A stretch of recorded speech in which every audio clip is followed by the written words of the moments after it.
You are now rocking with the hottest boxing podcast in the land with your host, Coach Malachi Williams. True.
For the thousands in attendance and the millions watching around the world, ladies and gentlemen, let's get ready to rumble!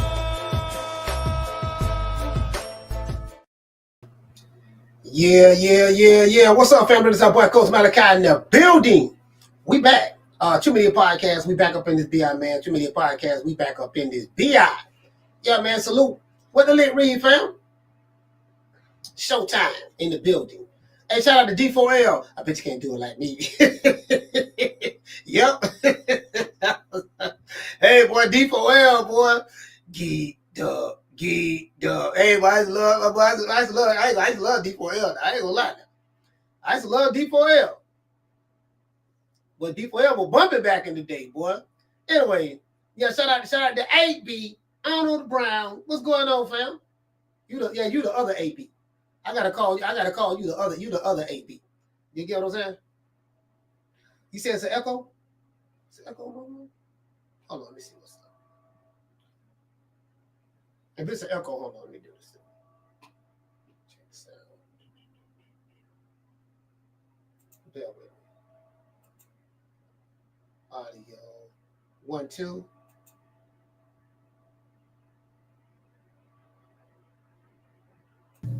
All right, 1, 2, 1, 2. Sorry about that. How about now? How does it sound now? Let me see. Matter of fact, let me see what that sound like on TV. I don't know what it sounds like now, but let me turn it up on to see what's up now.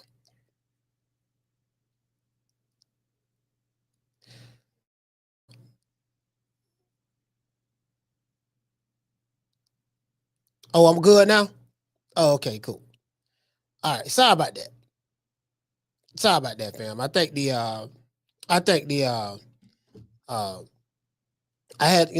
to shit on something. I don't know what I did. Hey, I thought everything but Gucci. I'm looking at the soundboard. I'm like, oh man, I think, you know what I mean? It was something I had to. My bad. You get what I'm saying? You know, it is what it is. Hey, shout out to Keith. Hey, what's going on? What did he say? He said the boxing boys over there losing their minds over boots. Hey, check this out. I told y'all we got a new sponsor, right? We got a new sponsor, so I'll be making an announcement probably more than likely by Monday. You know, we'll be incorporating a new sponsor in, and you know, I have like a lot of my friends. Well, a good portion of them, you know, they have their own businesses. You get what I'm saying? Some of them, you know, a good number of them. So, yeah. So, you know, I got a friend of mine. He has a bail bond. He's a bail bondsman. You know what I mean? He's a bail bondsman, right? So, you know, we just picked him up as a sponsor, and you know, so I was up there with him today, right? And Ness had hit me up. Was like, man, you know, cause I had popped on while I was listening to some of the boxing voice, and I heard some niggas crying. Niggas were crying. I said, boy, the boxing boys got the most cryingest Negroes you ever want to hear. I said, these niggas cry about everything. They so passionate and wrong. True. Oh. But hey, this shit funny to me. This shit funny to me because, there's nothing I like more than seeing some grown men crash out over other grown men that don't even know they exist. I love it. They be saying it with their chest too. They say it with their chest. Hey, they say that shit. I ain't gonna lie, man. They be saying it with their chest too over there. Yeah, nigga. And another thing. And yeah, I heard one dude say, yeah, because don't none of them really like Crawford over there. Even Ness at one point in time, he was on that shit too. And I think they kind of still is, but they ain't really got no choice over there because it's like they've been kind of like a lot of those guys is pro-PBC at the time. So, they still got the remnants of that in their brain, with the pro-PBC. They stuck on that, and Crawford was the one that was looked upon as the enemy. So, it's like they keep picking against him and he keep winning, beating up all their heroes. And then it's like, well, the nigga ducking such and such now. He ducking. I said, okay, well, if he ducking, then won't you just let him duck and leave him alone? Now, fuck that. I want to argue about him ducking. Why he won't fight such and such? I'm like, listen, man, if you feel that way, okay, fine. You have a right to feel that way. I don't really think he care how you feel either way. Y'all been wrong so much. Y'all been wrong for years. Y'all been wrong. Y'all just like being wrong. So, you've been wrong so long, dog. Now you keep moving the goalpost. Old goalpost moving ass niggas. Some dudes can pick and choose who they want to fight, and you can do what you want to do. You earned that right and all that stuff there. And when it's a guy that you like, and when it's a guy that you don't like, it's the total opposite. So I'm like, man, y'all move the goalpost so much, man. I can't. Yeah, whatever, man. Y'all got it. True. Cause see, check this out. This what these beta males, I call them beta males. This what these betas want to do. You wanna argue? I can't argue with you. You mad? Look at you. You mad? I don't get paid to argue with you. Who is you? You ain't nobody. Yeah. I take that approach. They pretty argue with it. Yeah. I'm like young dog. Yeah, man. Whatever, man. Whatever. Yeah, you got it. You got it, big dog. Yeah, whatever you say, you got it. And I'm going the other way because that just I already know what this is.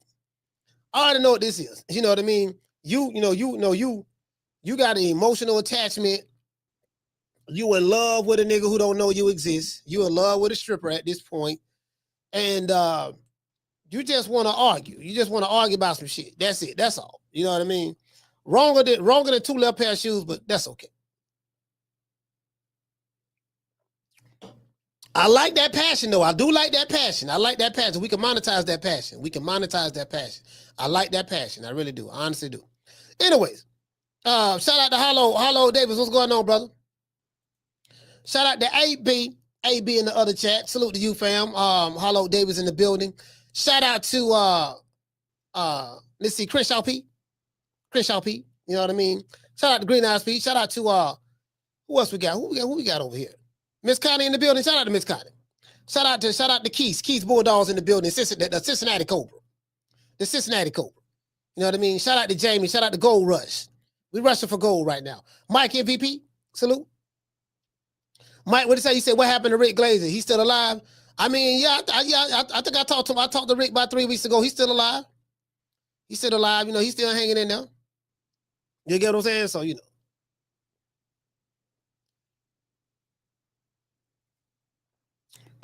Yeah, he's still alive. You get what I'm saying? So, Hey, shout out to Tila. Tila, what's going on?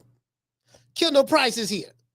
Ace Town, T is in the building. I love Ace Town. But Ace Town is a beautiful city. Man, Houston, I'm telling you, dog. Bro, man, I like Houston, boy.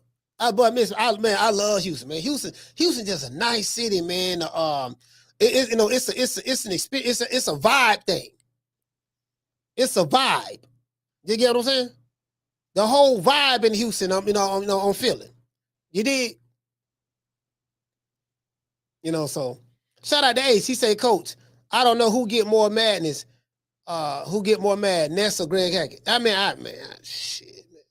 Again, I mean, I know what it is. So I know what it is. I'm in the loop. So when you're in the loop, you kind of like, nope, you're wrong. Nope, you're wrong. Oh, you clickbaiting, trying to get some money. I get that. Okay. Nope, you still mad. You still okay. You still on the PBC shit. Okay, I get that. All right, you still, yeah, I know. Yeah, you still angry again. You ain't let that shit go yet. Yeah, so it's the same thing. It's the same thing. That's all it is. It's the same shit. Same shit it was when I came on YouTube in 2021.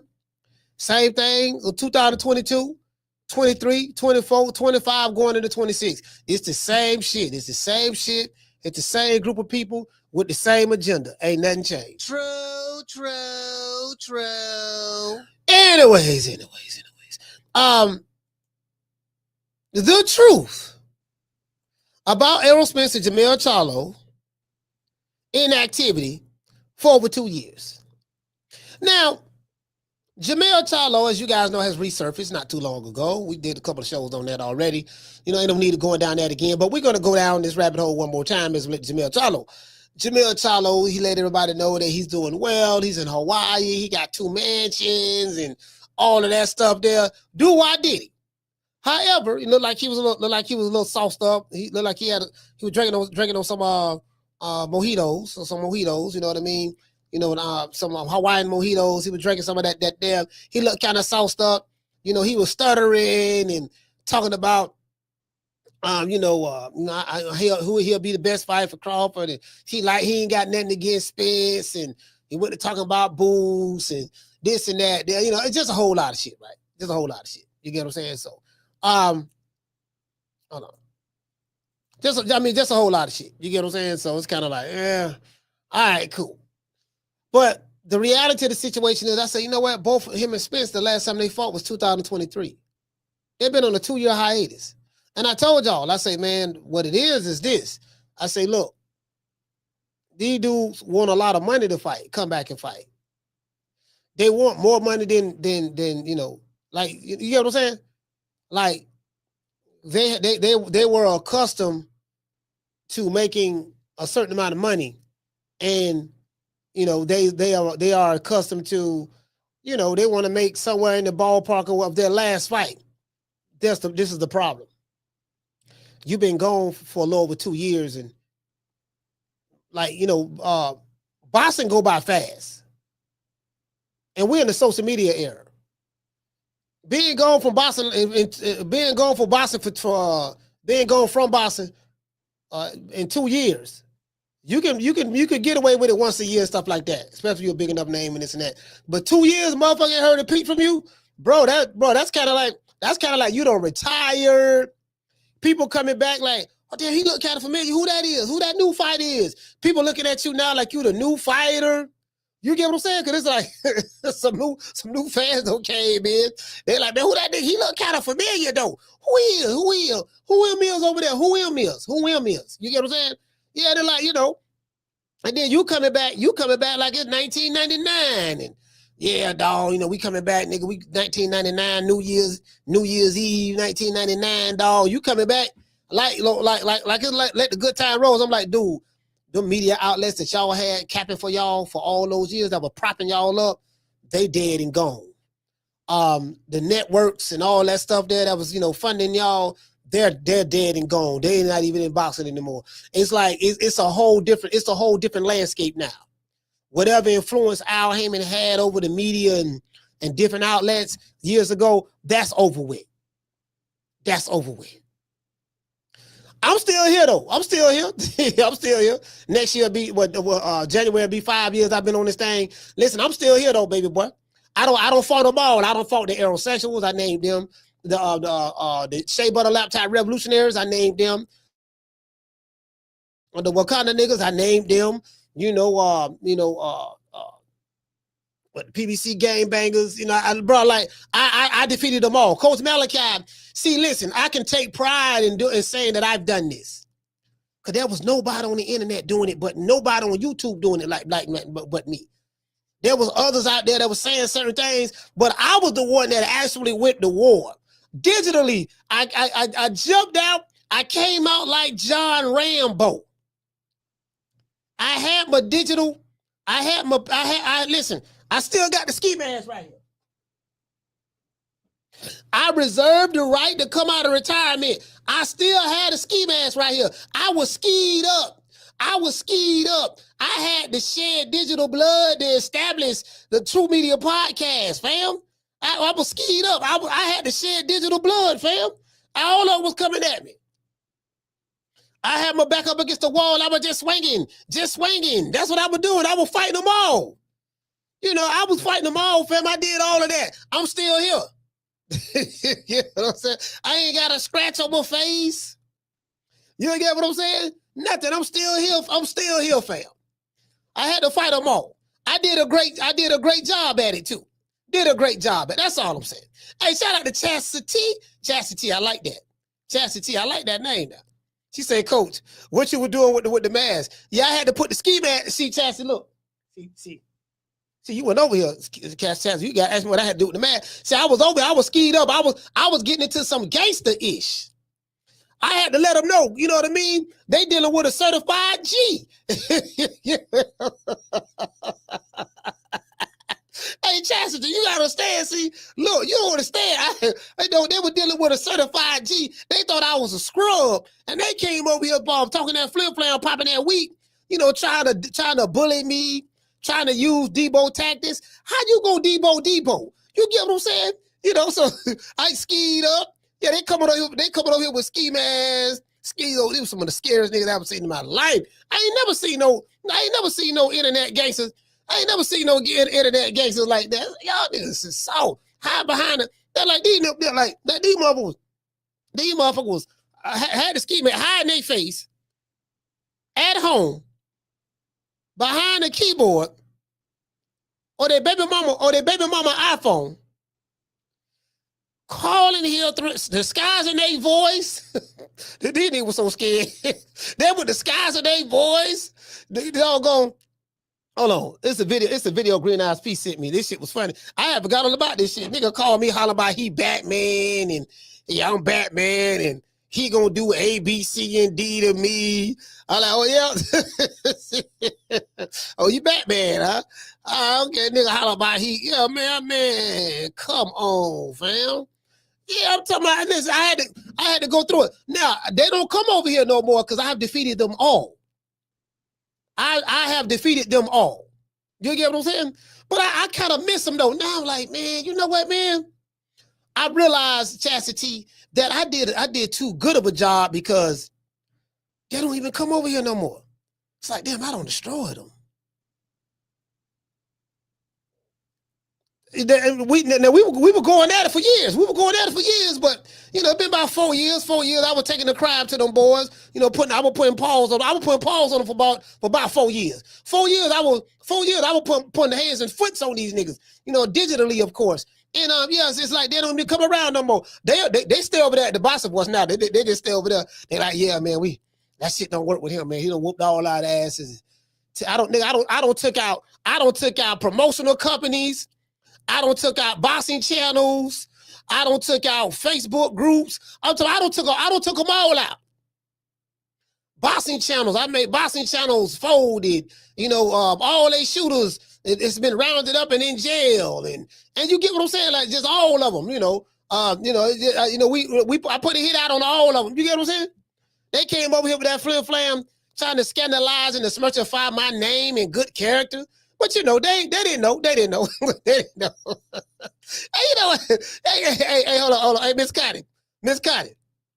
I'm telling you right now. They didn't know. You know what I mean? They didn't know. They really didn't know. Hey, you get what I'm saying? So you know what I mean? It is what it is. I'm sitting back like, man. Hold on, we got you all rolling up on 4 cars? He must don't know. He can't know. He can't know. What's going on? What's going on right?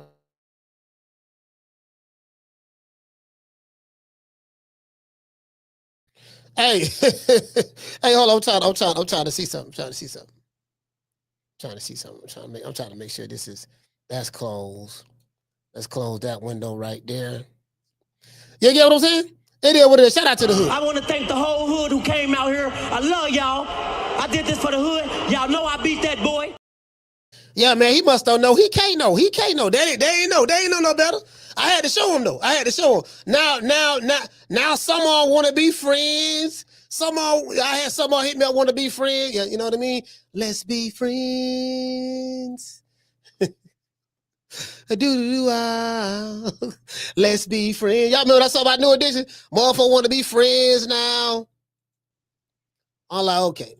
I'm like, okay. I'm like, okay. I'm like, okay. Hey, Miss Connie. I'm like, okay, they want to be friends now, huh? Oh, you want to be friends, huh? Hey, what you say? Shout out to who that is over there? J-Rock. To this day.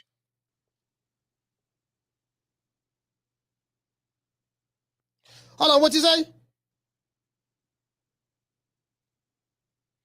Shout out to Miss Connie. Shout out to J-Rock.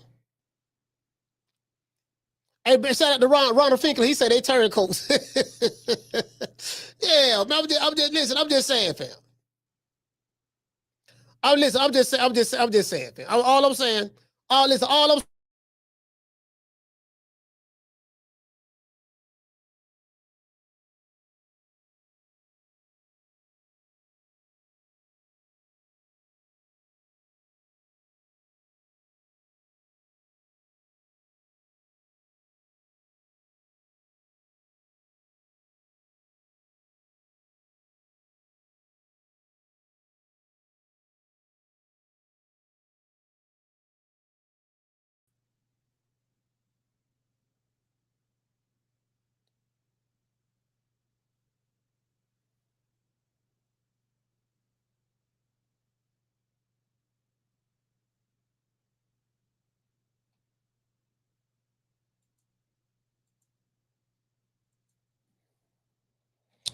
oh man, I don't know what the hell going on. Am I back up yet? Look on. Look like I might be back on. Y'all don't know what happened, dog. Man, every time I'm trying to tell you, boy, I got my VPN blocker off though. I do have it off. So it's not on. It's not it. Anyways, it is what it is. I ain't about tripping. Yeah, I got the VPN blocker off, so I probably need to turn it on.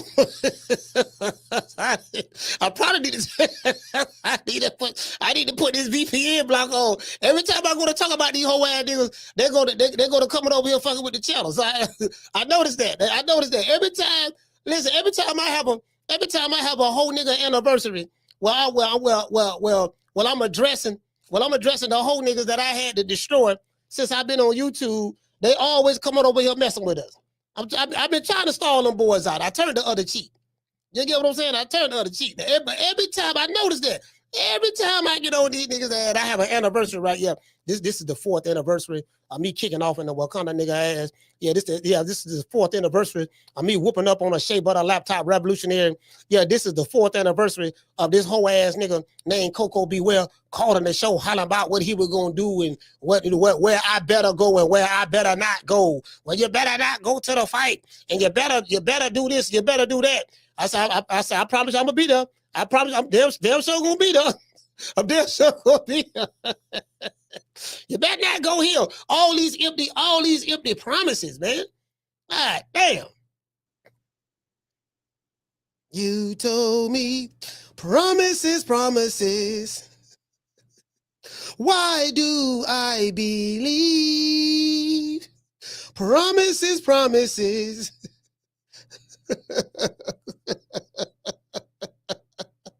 Hey, I'm trying to tell you, man, nigga done made all these broke. Let me tell you something. Never believe a nigga online in the boxing circus. Because they lie so much, right? You'd never believe them. I don't care how serious they sound. Never believe them. I'm trying to tell you, bro. I done heard a million lies. I done heard a million lies since I've been on that motherfucker, man. And I'm like, ain't none of them came true. True. True. Yeah, you get what I'm saying? Yeah, we're gonna do an anniversary. We probably gonna do like a 5th year anniversary where we just gonna talk about the ops. Talk about the ops. You know how many? You know, I told y'all I'm the Unicron of this shit. You know, if you know anything about the Transformers, I'm Unicron. I'm the dude that come through and destroy planets. I've destroyed boxing communities. I've destroyed YouTube channels. I destroyed Shea Butters, internet gangsters. You know, Shea Butter laptop revolutionaries. Wakanda niggas. Aerosexuals. I don't destroy them all. You know, just many different fan bases. I've destroyed many different fan bases, got them all in disarray. You know, I made plenty of people get out of character, you know, on this show and get mad and, you know, break cell phones and, you know, destroy television screens, you know, fucking with me. True. Yeah. True. I did that. Now I did that. I swear to God, I did that. I'm guilty. If the police come get me right now, they say, you know what, check this out, baby boy. You know, we bringing you up on charges and you got to go to jail for A, B, C, and D. Listen, man, I'm just going to plead guilty. I'm going to throw myself at the mercy of the court. Your Honor, I'm guilty. You got me, dog. Your Honor, I had to do what I had to do. I'm guilty, Your Honor. You got me. You got me, Your Honor. You get what I'm saying? Anyway, let's get into the show. Now, since Jermell Charlo has resurfaced on the scene, fans have wondered why he hasn't fought, you know, since Canelo. He ain't fought in over 2 years, right? Since 2023. And as a matter of fact, Errol Spence hasn't fought since 2023 as well. Now, the pro-PBC boxing fans like to praise Al Hayman for making in-house stars, but those same fans are radio silent when it comes to accountability. I told y'all, what did I tell y'all over here on this show? I said, you know what a nigga's kryptonite is? A nigga kryptonite is accountability. It's something about accountability. That accountability is like kryptonite to Superman. You see it all the time. You be looking on social media and stuff, motherfucker crying about this, complaining about that, motherfucker crying about this, complaining about that. And all throughout all of the crying and the tears and the complaining, you never hear nothing about accountability. Say, fam, okay, what role did you play in you being in this situation? What you mean, what role I played? Like I said, sir, what role did you play in you being in this situation? You put yourself in this situation. Now you got to suffer the consequences of your own karma. And now you sitting here crying. Do I look like Captain Save-A-Ho? Do I look like that I'm going to fly through to save the day? You gotta lay down and wear it, fam. Lay down and wear it. True. Gotta wear it. True. Yeah, you gotta wear it. You gotta wear it. You get what I'm saying? But as I said before, accountability, right? You know, as big as a name as Errol Spence is in the sport of boxing and at the PBC, why has he been so inactive? Good question. As a big PBC star, as big of a PBC star as a Jermell Charlo, can't forget about him, why has he been so inactive? These guys say they was brothers at one point in time, right? Well, Jermell always said that Errol Spence was his brother. I ain't never heard Errol Spence say the Charlos was his brother. you could tell Errol Spence was whooping his ass in spar because every time Jermell Charlo come around and they go to talk about Spence, he got this gleeful look in his eye. Yo, Spence, that's my brother. That's my this and that and all that shit. Damn, me and Spence will never fight each other. You know, he got 147, I got 154. I remember all of that. See, they be thinking, them videos are still out there. They be thinking the motherfucker forgot what they said, right? No, I ain't forgot what you said, fam. I haven't forgot what you said. Yeah, no, sir, I don't want to argue with you. Yeah, I know right now, emotionally, you all twisted.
Let me do this. Let me do this. I'm gonna turn.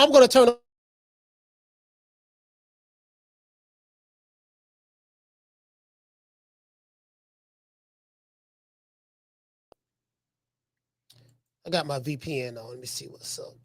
Connection is unstable. I had to turn my VPN on. My VPN blocker. Let me see what that VPN blocker help me. Look and see.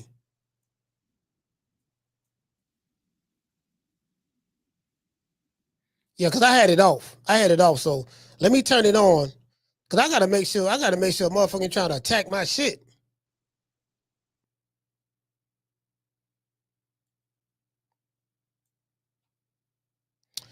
Damn, I'm trying to see. Look like it's doing the same damn thing. Yeah, I don't know why I'm doing that. I don't know why I'm doing that today. The fuck going on with StreamYard today? He said he said they're hacking your stream from Wakanda. He said they're hacking your stream from Wakanda, coach.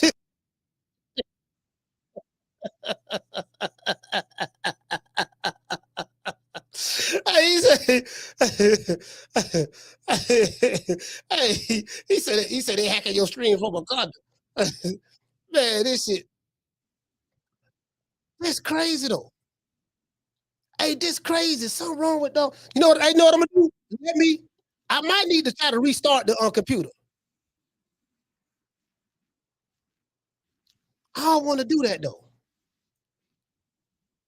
No, but you know what though? Because I'm looking at the YouTube said we got an excellent link. He said the connection is excellent. That's what YouTube is saying. Yeah, all right. Anyway, listen. I'm gonna see what's up. Look like the Bocata niggas. He might be right. The Bocata niggas attacking. They probably like, yeah, this whole ass nigga on. Hold on. Look like they still attacking it.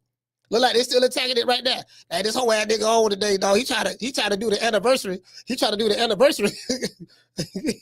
Hold on.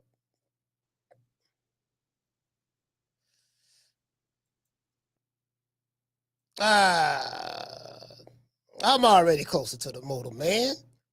Man, what is wrong with you? I'm looking at. I'm already close, man. Come on, man. The modem right here.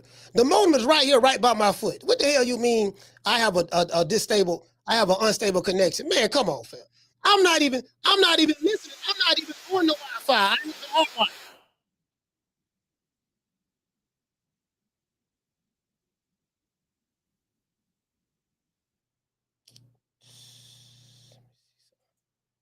Let me see something.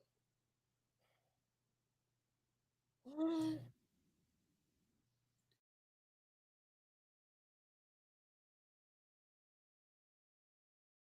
Disconnect that shit. I'm going to disconnect that shit. I don't know why. I had to disconnect that shit. Well, it looked like it was on the Wi-Fi. It was on the Wi-Fi. I had to disconnect that shit. Y'all bear with me. I'm trying to see. Let me do my internet connection speed. What my internet connection speed? I need to know what my download or upload is. Let me do that right quick. Internet speed test.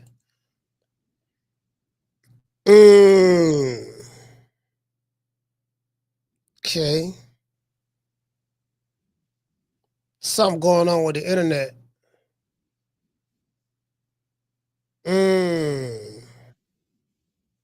Yeah, something going on with the internet. I got a strong internet service over here. Yeah, my MBMs, my MBPs is 36.2. My MBPs and my uploads are 18.5. My shit's supposed to be like in the 200s. Yeah, my shit's supposed to be like in the 200-300s, bro. It's saying it's good, but it ain't good. It's not up to my liking. It's not up to my liking. You get what I'm saying? So, hey, what did he say, Miss Connie? He say it's YouTube because it's doing my TV and phone, and my phone does not have a connection to Wi-Fi in my house. Oh, okay, it's YouTube.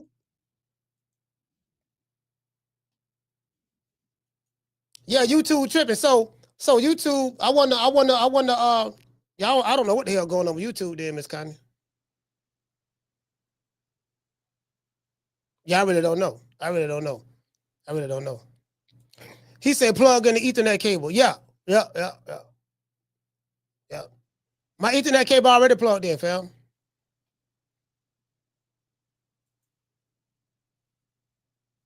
Why does it keep this shit?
All right, let me see what I got right here. I had to motherfucking turn that shit.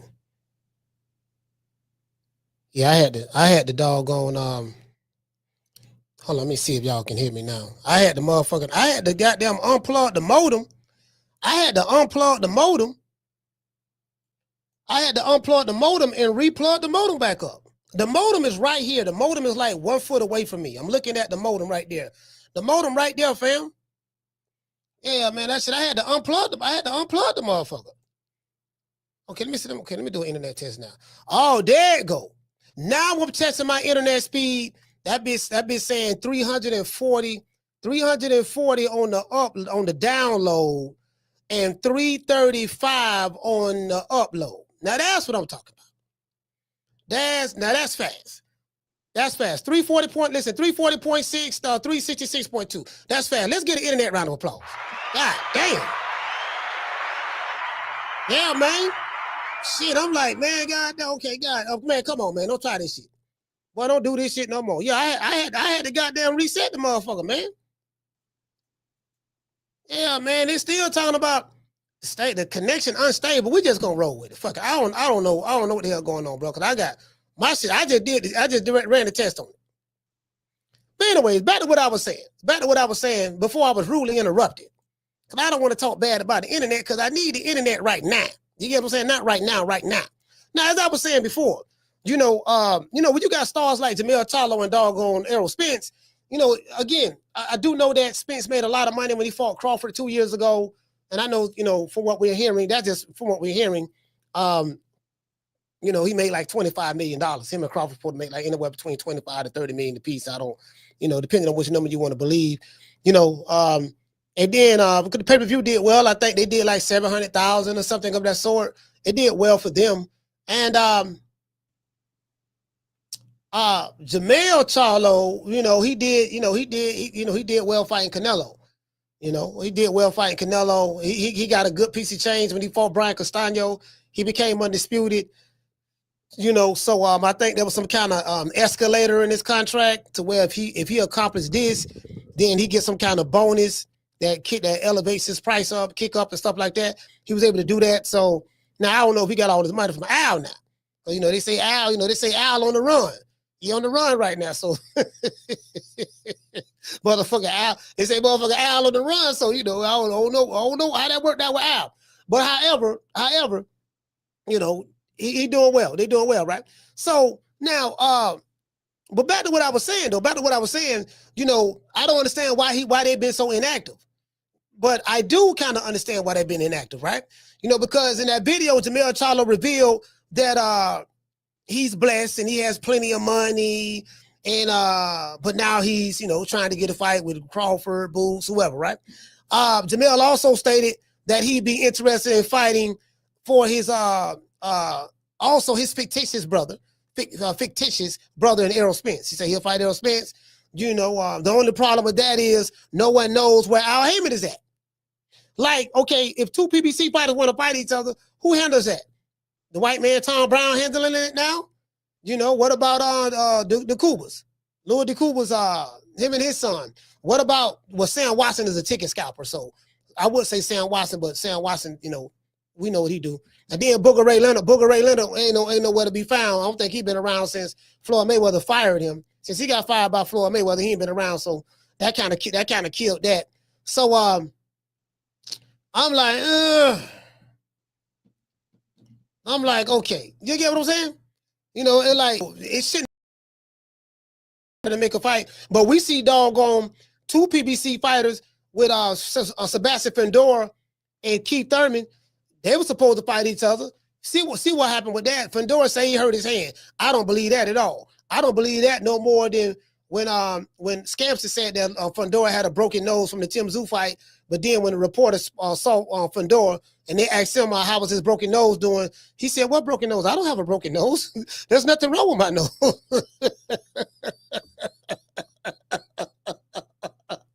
I remember Fedora said that shit. Yeah, man, ain't nothing wrong with my nose, man. Well, who told all that?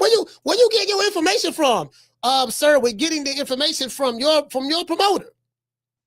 Oh, you know, Scampson, he just be joking all the time. That's all. You know, he just be joking. Oh, he just be joking, huh? All right, okay, cool. Well, your promoter said that. Now, all of a sudden, you know, you did that to get out of the fight, the Crawford fight. Crawford moved up, wanted to fight you. You pulled that. Now you get ready to fight Keith Thurman. Now all of a sudden, you hurt your hand, so you pulled that. Keith Thurman shooting videos saying that he don't believe you. The people are doubting your injury. We need to see proof. I haven't seen proof. That's what Keith Thurman said. So shit, it seemed like, you get what I'm saying? It seemed like even when they on the same side of the street, they having trouble fighting each other. True. I mean, Tim Tszyu got a chance to get some of them in-house PBC fights. He's a PBC fighter. You might well say that. You know what I mean?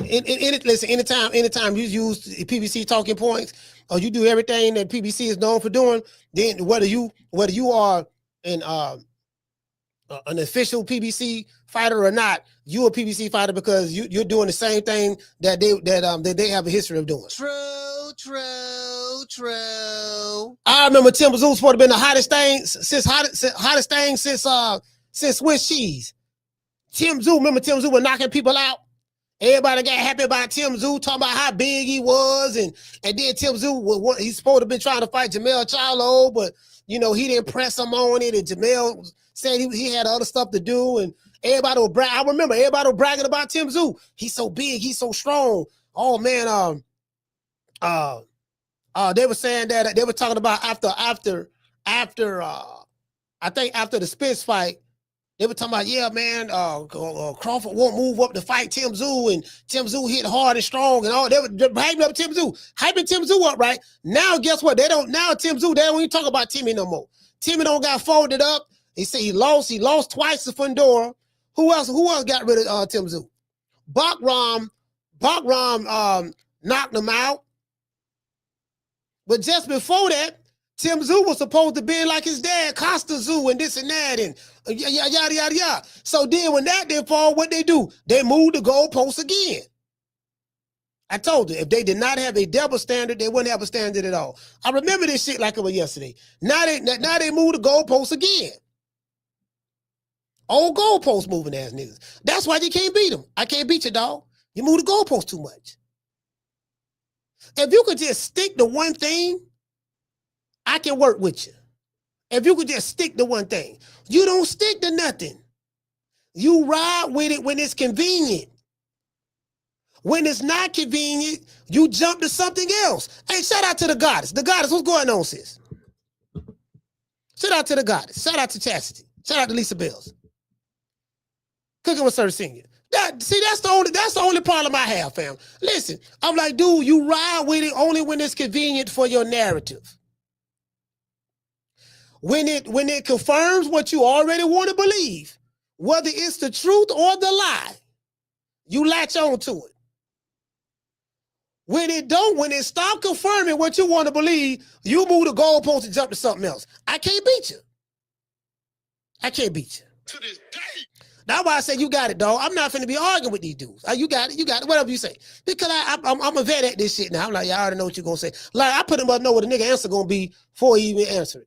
Y'all already know what he gonna say. I'm anticipating if he say any of these things, any of these keywords right here, they already tell me what fan base he with, where he come from, which content he been listening to, what he believe. I already know. I'm good at. I'm telling him I'm good. To this day. I'm good. I'm telling you, I'm good, fam. I'm good. I've been doing this a little minute now. Shout out to your boy, Mambo. What's going on, fam?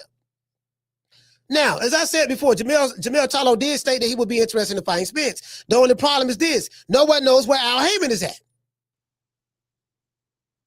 Why have Jermell Charlo and Errol Spence been so inactive over 2 years?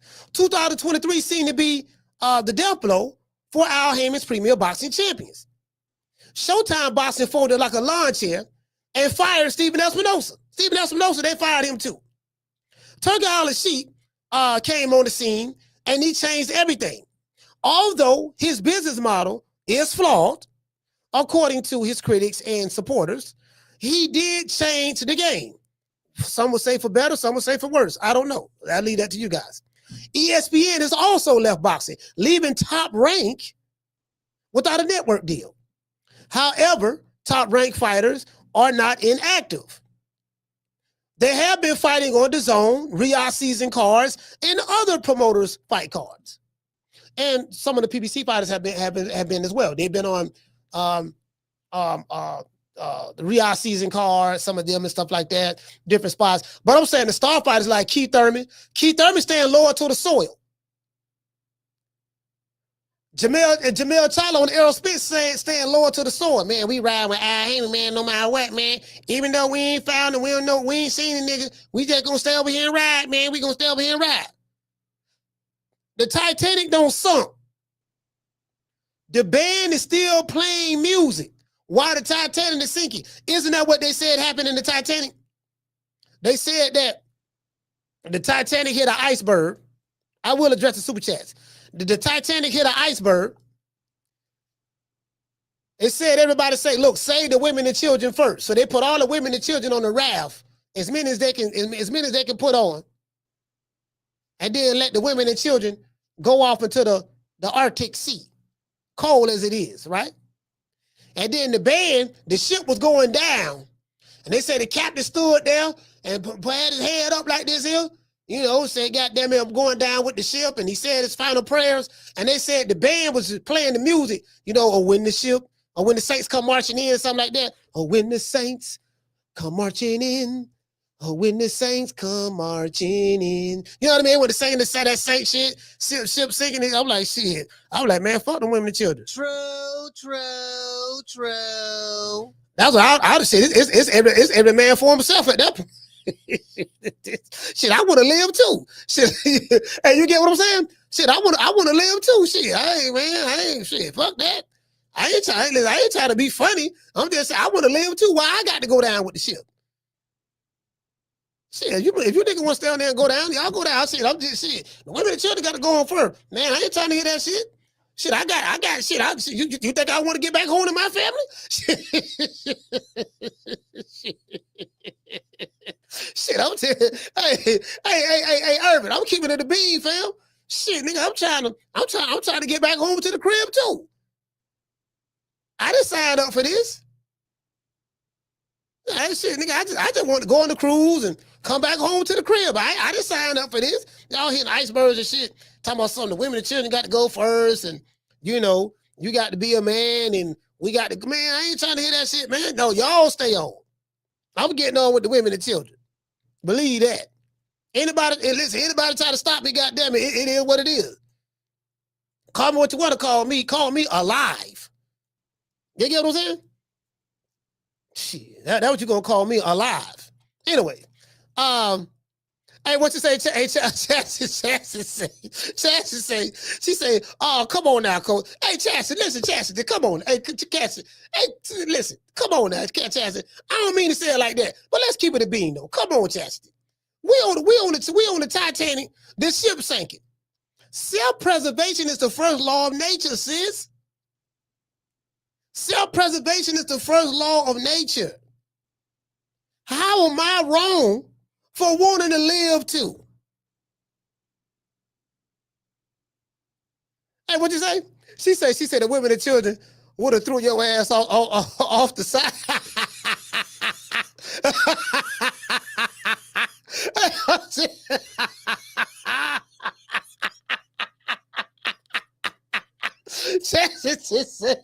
Hey, it would have been a hell of a fight. It would have been a hell of a fight, goddamn. You can believe that. Shit, if I go off the side, everybody going off the side. Shit, if I can't go home, ain't nobody going home. Shit. If we go down together, we hit the water together, then goddamn, it is what it is. Shit at me. Shit. Hey, say, hey, sorry about that, Chester. God damn. I'm just saying, sis, I want to go home too, though. That's all I'm saying. Hey, he said coach can swim like no hell I can't. I'm not no great swimmer. I am not I can swim, but I can do the basics. I can dog paddle. I can, I can do regular swimming, but yeah, man, I can't swim like no fish. I ain't no Michael Phelps or nothing like that. I get tired. I swim a little bit, then get tired. Swim a little bit, get tired. Yeah, my swimming stamina ain't up to par, fam. Yeah. Yeah, my swimming stamina, you know what I mean? Shit, I ain't Michael Phelps. And then you know what? That was ice cold. That was ice cold water. They said that shit was freezing. That was freezing water. You get what I'm saying? Yeah, shit. Hey, what you say? She said, coach of the bathtub swimmer.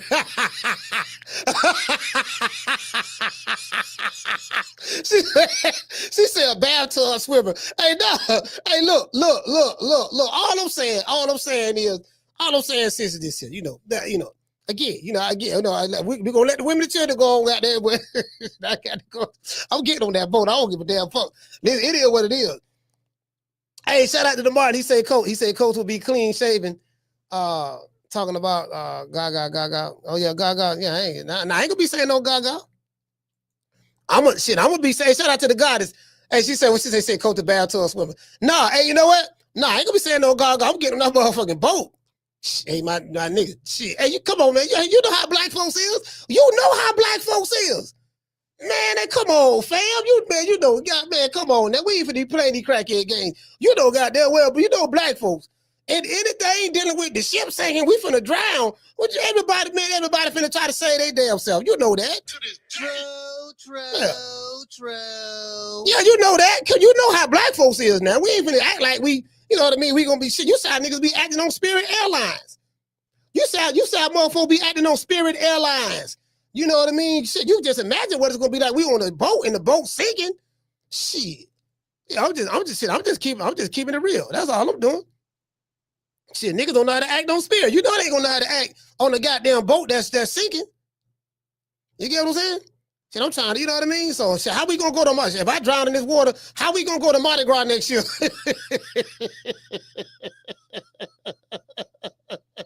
Hey, listen, if we drown, how we going to Mardi Gras next year?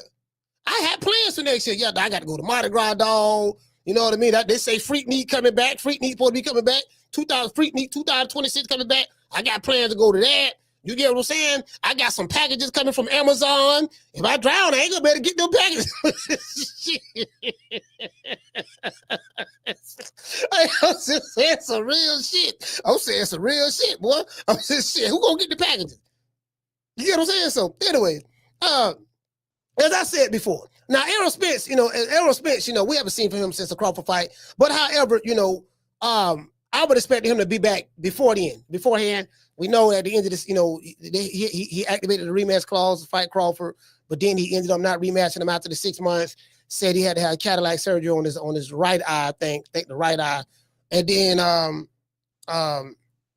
we haven't heard anything from him. Well, we saw him step in the ring with Fundora, after the Costa Zoo, after the Tim Zoo fight, and he said that yeah, man, I'm next. I want to fight Fundora and all that stuff there, and then Scampson went to talking about him and Spence doing 90,000 in Dallas Stadium and all that stuff there. You get what I'm saying? So he went to holler about that, 90,000 in Dallas Stadium, and then we ain't hear no more from him. Went to seeing pictures of videos of him. He was working out. Then they showed Spence on a cruise. Looked like he was on a cruise with his girl. You know what I mean? His hair don't grew out and stuff like that. But we haven't heard anything about him fighting, and then Jermell Charlo just resurfaced. So I'm like, okay, fam, cool. Don't nobody know where Al Hayman at, so I don't know how they gonna fight. Jermell Charlo didn't even think Al Hayman like they normally do. You ain't never seen a PBC fighter go in there and not think Al Hayman. You get what I'm saying? Because they always do that. Well, I guess I'd be like everybody else and saying Al Hayman. Damn, they ain't been thanking him. Jermell ain't thanking him at all. He ain't even brought up his name. He brought out Turk Al-Sheikh and Eddie Hearn. Somebody send me something. Somebody send me a contract. Now they talking about somebody send them something. It used to be, if you want to get a fight with me, you got to go get in contact with Al. Y'all know who to call. Call Al. Don't nobody even know where he at. Don't nobody even got the man phone number. How you going to call a ghost?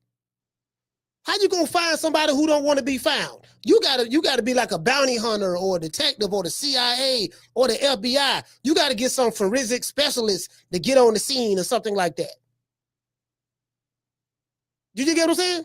So, it is what it is. We don't even know what your situation is. We know you loyal to the soil. You keep Thurman and Spence. So, I'm like, how we going to make a fight with you? Ain't you say you PBC fighters? We Al Hayman boys. Remember y'all used to say that? We Al Hayman boys? Are you still Al Hayman boys? You get what I'm saying, Taylor? That's what Jermell Charlo used to say. We Al, Spence too. We were Al Hayman. We were Al Hayman. You know what I mean? We Al Hayman boys. That's what Spence used to say as well. Y'all still Al Hayman boys? And if y'all are, how can anybody get a fight with y'all? Because that's what they used to say. Hey, goddess, that's what they used to say. Like me, as it relates to Spence, I think Spence is okay. I think Spence is probably healthy. He's good to go. He had the loss with Crawford, but that's just one fight. You know what I mean? Some people saying he ain't the same, this and that. I ain't going for that. He just had one bad fight. I'm kind of anxious to see him. I'm a fan of Spence. I'm kind of anxious to see him. I'm not going to lie to y'all. I'm not really a fan of Jermell Charlo. I like Jamal Charlo. I don't like Jermell Charlo. So I'm not going to sit here and say that I'm excited about Jermell Charlo, but Jermell Charlo has been boxing for 18 years now. As a pro. He turned pro 2007. Jermell Charlo turned pro 2018. So Jermell Charlo has been a pro for 18 years. Now, i.e., he has been inactive for 2 of those years. That is true. He's been inactive for 2 of those years, but until he officially retires, he's still, 18 years as a pro. It don't, when you think about it, it really don't see, because it's kind of like, damn, he been boxing that long? Because it kind of like don't seem that way. I think Spence turned pro 2012. Yeah, 2012, I think Spence turned pro around that time. So, but yeah, I'm like, damn, Jermell, it's been 18 years, bro. You know what I mean? You know, so, you get what I'm saying? You know, it's kind of like, damn, he been boxing that long. That's a long time. That, you know what, that's why I said this. That's why I say, man, look, man, that old guard got to go. Crawford got to retire. Canelo got to retire. Get the Charlos. Spence ain't really got it because Spence started in 2012, so Spence still good. Keith Thurman, Danny Garcia, he just had his farewell fight, and then we got Sean Porter to retire. I'm saying, so that old guard, when that old guard leave, we got the new guys, the jitterbugs. We got Bam doing this thing. You know, Abdullah, we're gonna see what he got going on. Xander Zayas, the Virgil Ortiz, the Boots Ennises, the Fundoras, Eastside Pitbull Cruises, the Kid Austins, the you know, just all of the shoes, the Cool Boy Step still here, you know, Osaki's, the Puerto Rican Assassin, Edgar Berlanga, you know, just all of those guys. You get what I'm saying? I think the Great Reset gonna start with those guys. It's gonna have to. It's gonna have to. Because, I mean, there's no way, you know, again, you can't be throwing motherfuckers $50 million for a fight, all that shit there, and $100 million for a fight, and $120 million for a fight. I'm like, bro, that's just throwing away money. You gonna get one nigga $120 million? What fighter worth? You know, again, I ain't trying to tell a man what to do with his money, but like, damn, what man getting $100 million for? You get what I'm saying? They say, listen, they say, I remember Keith Thurman. I remember Keith Thurman was saying what my main man name, what the dude name over there top rank, Bob Arum. He say Bob Arum cheap. Yeah, he cheap. Like, man, no, I'm like, nah, the Bob business model is, look, I ain't gonna pay you more than what you're supposed to get paid, dog. You gonna get paid according to the country. Your market value is this. Now, if somebody else want to overpay you, they can do that. That's on them. I ain't paying you what he paying. So you probably need to go back over there to him. So it's like when, you know, you're a professional boxer. This is what you do for a living. You get what I'm saying? Like, you got to get fights. You don't made enough money, but now it's like, okay, you got everything going out, ain't nothing coming in. You know, at some point in time, okay, I got to get back in the ring. And I think the reason why, you know, from what I'm hearing, the reason why Jermell Charlo and Spence haven't been back yet, they want big money to fight. They want to get overpaid. And Spence made $25 million fighting Crawford his last fight. How much you think he gonna want to come back? If Jermell Charlo made $10 million fighting Canelo his last fight, how much you think he gonna want to come back? So if it's let's say I was like, look, man, I got some fights for you, man, but it ain't gonna be what you made on your last fight. Well, shit, I'm hearing. I told y'all yesterday. I said I'm hearing goddamn. 2 days ago, I said I'm hearing Jermell Charlo want at least $5 million to come back. He want at least $5 million to come back. Did you get what I'm saying? So I also was looking at an interview what Oscar De La Hoya did with I think the dude named Ariel. And they was asking him about the Ali Act. And I told y'all the Ali Act shit was a big nothing burger. I'm seeing people talking about it. Oh, man, we care about the fighter. Look what he going to do to the fighters. I'm like, it's a big nothing burger. Because a lot of these dudes were talking and they didn't know what the fuck they were talking about. The reason why the amendment to the Ali Act is a nothing burger, because it only applies to anyone who wants to sign up with TKO Boxing. If you don't want to sign up with TKO, guess what? No harm, no foul. If you want to sign up with TKO, then that applies to you. It's free will, baby boy. You can freely agree to the terms, or you can freely not agree to the terms. That's why I wasn't tripping on it. I already knew that. Not Oscar De La Hoya. We are Oscar De La Hoya, and Eddie Hearn was like, "Oh, you trying to F the fighters, this and that. You effing the fighters." Now Oscar De La Hoya saying something different. Now he like, well, you know, it's really nothing for them to worry about because it only applies to fighters who want to be a part of the league. But that wasn't what you were saying a week or so ago, Oscar. I told y'all it's fake outrage. Promoters don't give a damn about no fighters. I hope y'all don't believe that. Promoters don't care nothing about no fighters. So when I see a promoter talking about something, yeah, you know, I don't like when you're trying to screw over the fighters. That's all promoters do is screw over the fighters. That's wrong, that's wrong. He did nothing to you. They would get you if you allow them to. I don't care who it is. You mess around and be slipping and don't know what time it is. You ain't audited them books or nothing like that. Yeah. That's how that works. It works just like that. So I say, man, that's a big nothing burger, bro. That's a big nothing burger. Anyways, as I said before, man, I think these guys want a lot of money to come back. So why do you guys, you know, I'm asking you guys in the chat, why do you guys think that Errol Spence and Jermell Charlo haven't fought, you know what I mean, have been out of the ring for pretty much for so long, 2 years or so. You get what I'm saying? Today's show was sponsored by Foster's Barbershop. If you are in the city of Tampa, download the app Booksy. That's BOOKSY. Look up Foster's Barbershop. When you book an appointment, you will get seated at the time that you book, and you will be leave at a timely fashion.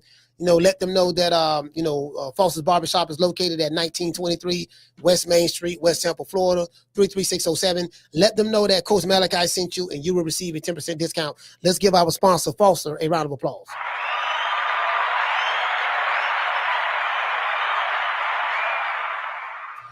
Yeah, man, it is what it is, man. It is what it is. Shout out to the Face of Boss.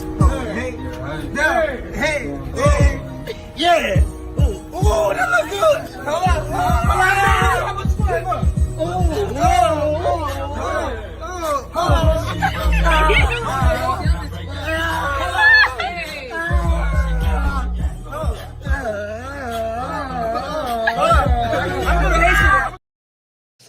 And see, that's another thing too. Like if you somebody like a Spence or a Jermell Charlo, you got to try to figure out, okay, what's the market value? What's my market value? What's my market value in boxing?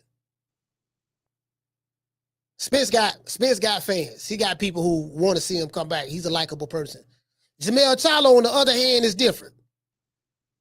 I could probably see Spence getting like $5 million or whatever the case may be. Jermell Charlo is like, don't nobody like you, dog. Like if I put this kind of money in you, you know, as you go, you get what I'm saying? Like, am I gonna be able to recoup my money or whatever? I can, you know what I mean? So I really don't know, but that's what I've been hearing. Like Spence don't want to come back for no small money. So it's kind of like, okay, how do you gauge? And that's why the Fandora fight didn't happen. For what I'm hearing, the Fandora fight didn't happen was because, you know, Spence didn't like that number. Al trying to get him to fight for the low. Or whoever over there. We trying to look here, baby boy. It ain't like it was yesterday. You know, the praying mantis, you know, he ain't, wait a minute, man. They say Scamsy say that we gonna do $90,000 in Dallas. Man, you know, goddamn Scamsy was just talking, man. He was just saying that because he ain't want Fandora to fight Crawford. So that's why Crawford fight Martin. He didn't want to fight Crawford. So, you know, we were just talking on that. We know goddamn well ain't no 90,000 to come to see you and the praying mantis. Fandora ain't got no fans. None. Ain't nobody making videos and talking about Fandora. Yeah, nigga, man, Fandora. I don't see crowds of people rushing him if he ever spotted somewhere in public. He ain't got no rabid fan base that's calling this show threatening me about Fandora. Yeah, nigga, I don't like what you say about Fandora. You better not come to the fight, coach. Only time I've ever received threats over a nigga was Errol Spence. I got threatened over Errol Spence, and I got threatened over Deontay Wilder. Them the only two fighters I received threats on since I've been on YouTube. So I know they got a rabid fan base. Cinnabon fans ain't threatening me. They said some crazy shit, but they ain't threatening me. Tyson Fury fans, you know what I mean? It ain't but two fighters I've ever been threatened over, and that's Wilder and Spence. The boy from Alabama, Tuscaloosa, and the boy from DeSoto, Texas. To this day. That's it. Ain't nobody ever threatened me over Jermell Charlo. Jermell love Jamal. You get what I'm saying? So, you know, it is what it is. It is what it is. So, but how do you gauge that market value, though? I know you once said, hey, look, if we fight, it's going to be either 70-30, 80-20. Was that? Man, I was. When I said posturing, or what was that? When did I say that? You know, that was. Yeah, I said it on my girl Instagram. Yeah. What's going? But I was playing.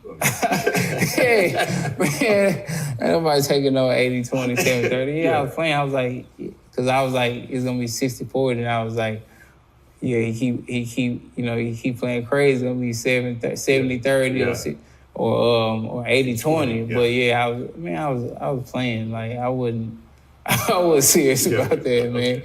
Like people can't take jokes. You get what I'm saying? Like, bro, like, you know, I mean, I do feel Spence. Spence, like, look, I ain't coming back for nothing. You know, like, when you make that kind of money that Spence made, especially his last fight, he ain't coming back to fight for no $2 million, dog.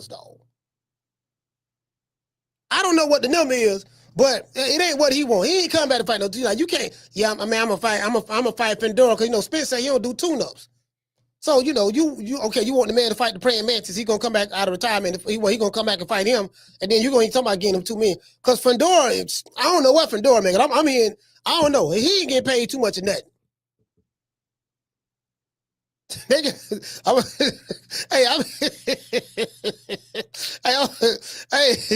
here. They say they got Pandora will fight for peanuts, man. They say Pandora, I'm like, man, you get, because he ain't no, you get what I'm saying? He ain't no drug. You got to pay like you weigh, fam. You got to pay like you weigh. And then you got people like, see, I told y'all, it's all about keeping the cost low. When you have a business 101 is this, ladies and gentlemen. You want to make maximum profit while keeping the production costs low. If I can put on a fight, I'll give you an example. Mikey Garcia said that, well, not Mikey, Danny Garcia said that his fight he just had this past weekend, he said on the Breakfast Club that he put that fight together for that fight cost him $500,000, $500,000, right? That entire fight. So that includes, you know, the EMT, security, the venue, the Twicity, the water, what it is when you go get you some food and something to drink. What is that shit called? The recession stands. They got the recession stands in there where people go, you know, he paid for all of that, right? Put the ring up, you know, the referees, the judges, all that's on him. He take care of all that. All that's on him, right?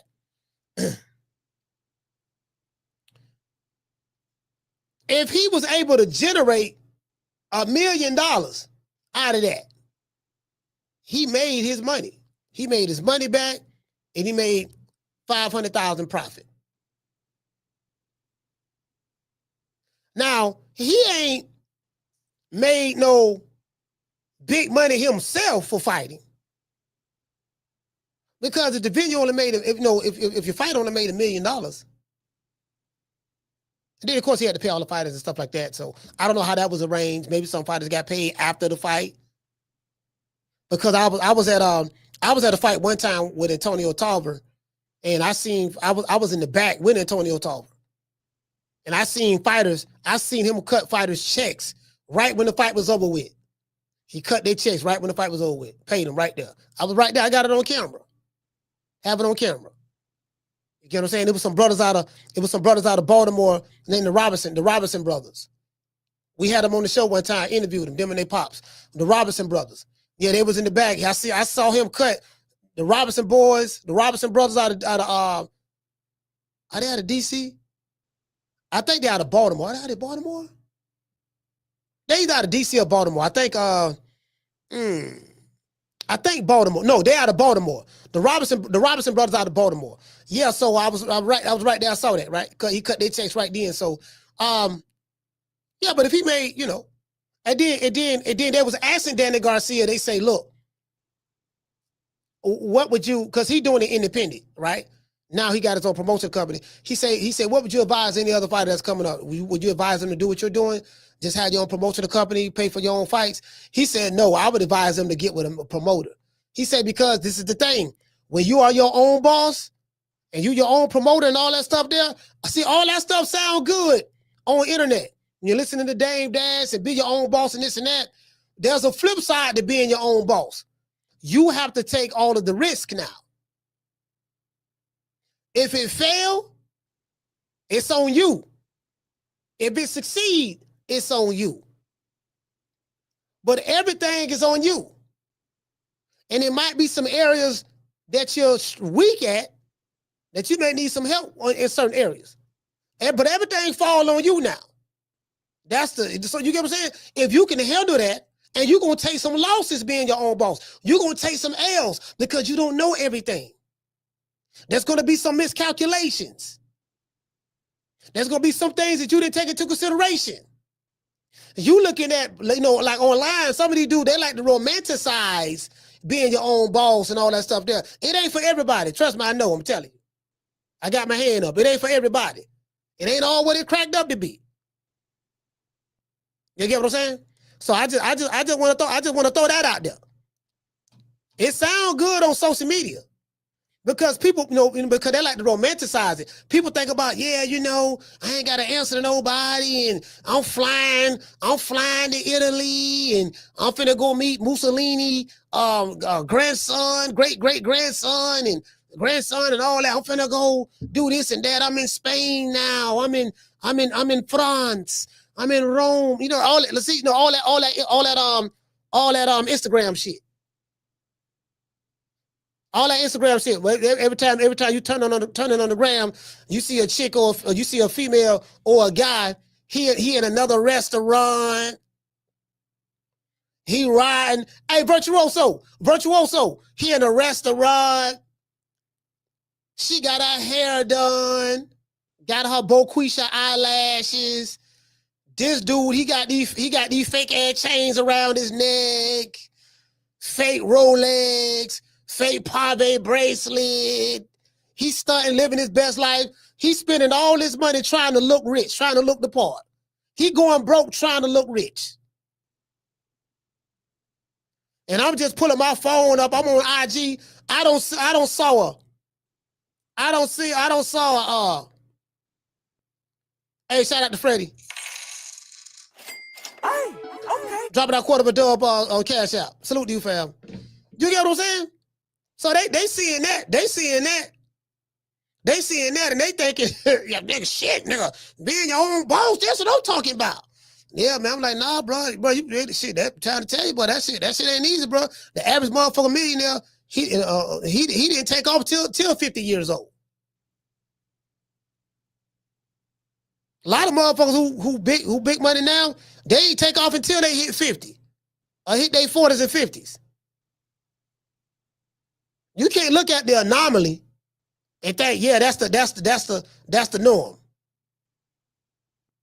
Nigga, doggone Mark Zuckerberg. Look at him. He was young when he got rich. Yeah, but that's Mark Zuckerberg. You ain't Mark Zuckerberg, fam. That's not the norm. Anyways, phone line's open. You want to talk some shit? Call me. Start some shit, bitch. Sup, fool? You gonna talk shit about me, homie? Where you from? Hundreds of niggas is waiting for your motherfucking call, and they all talking shit about you right now. Call the coach at 530-494-9636. We waiting on your bitch ass. Hey, shout out to Deal. Hey, okay. Dropping that quarter of a dub. He said, Coach, this is Parker versus Wardley fight. It's heating up. I see hands flying from both guys. Could see epic heavyweight fire at the O2 Arena is going to be jumping. Yeah, the O2 Arena definitely going to be jumping. I agree with that. I'm riding with Parker. I'm riding with Joseph Parker on that fight deal. I'm not betting against Joseph Parker. Every time I pick, listen, 2 times I picked against Parker, and he always came through. I picked against him against Zaylee Zane, saw how that turned out, and I picked against him against Deontay Wilder. And we saw he beat Wilder for 12 rounds. So I'm like, I ain't picking this motherfucker no more. Fuck it. Shout out to Green Eyes P. Hey, okay. Dropping them 2 pounds. She say Al is a word hide and seek champ. Okay. Yeah, man, it is what it is, man. Y'all know what it is. Down from the bar, there's a platform stage. People pimping, sharp as razor blades. Hold on, what you say, fam? You say Parker fought nobody. Wait a minute. Hey, he say Parker fought nobody. Why you say that? He fought Deontay Wilder. Did you look at Deontay Wilder's? Well, I'm looking at your avatar. I think your avatar, I think that's a jet black man. So, I mean, he fought Deontay Wilder. Do you look at Deontay Wilder's nobody, sir?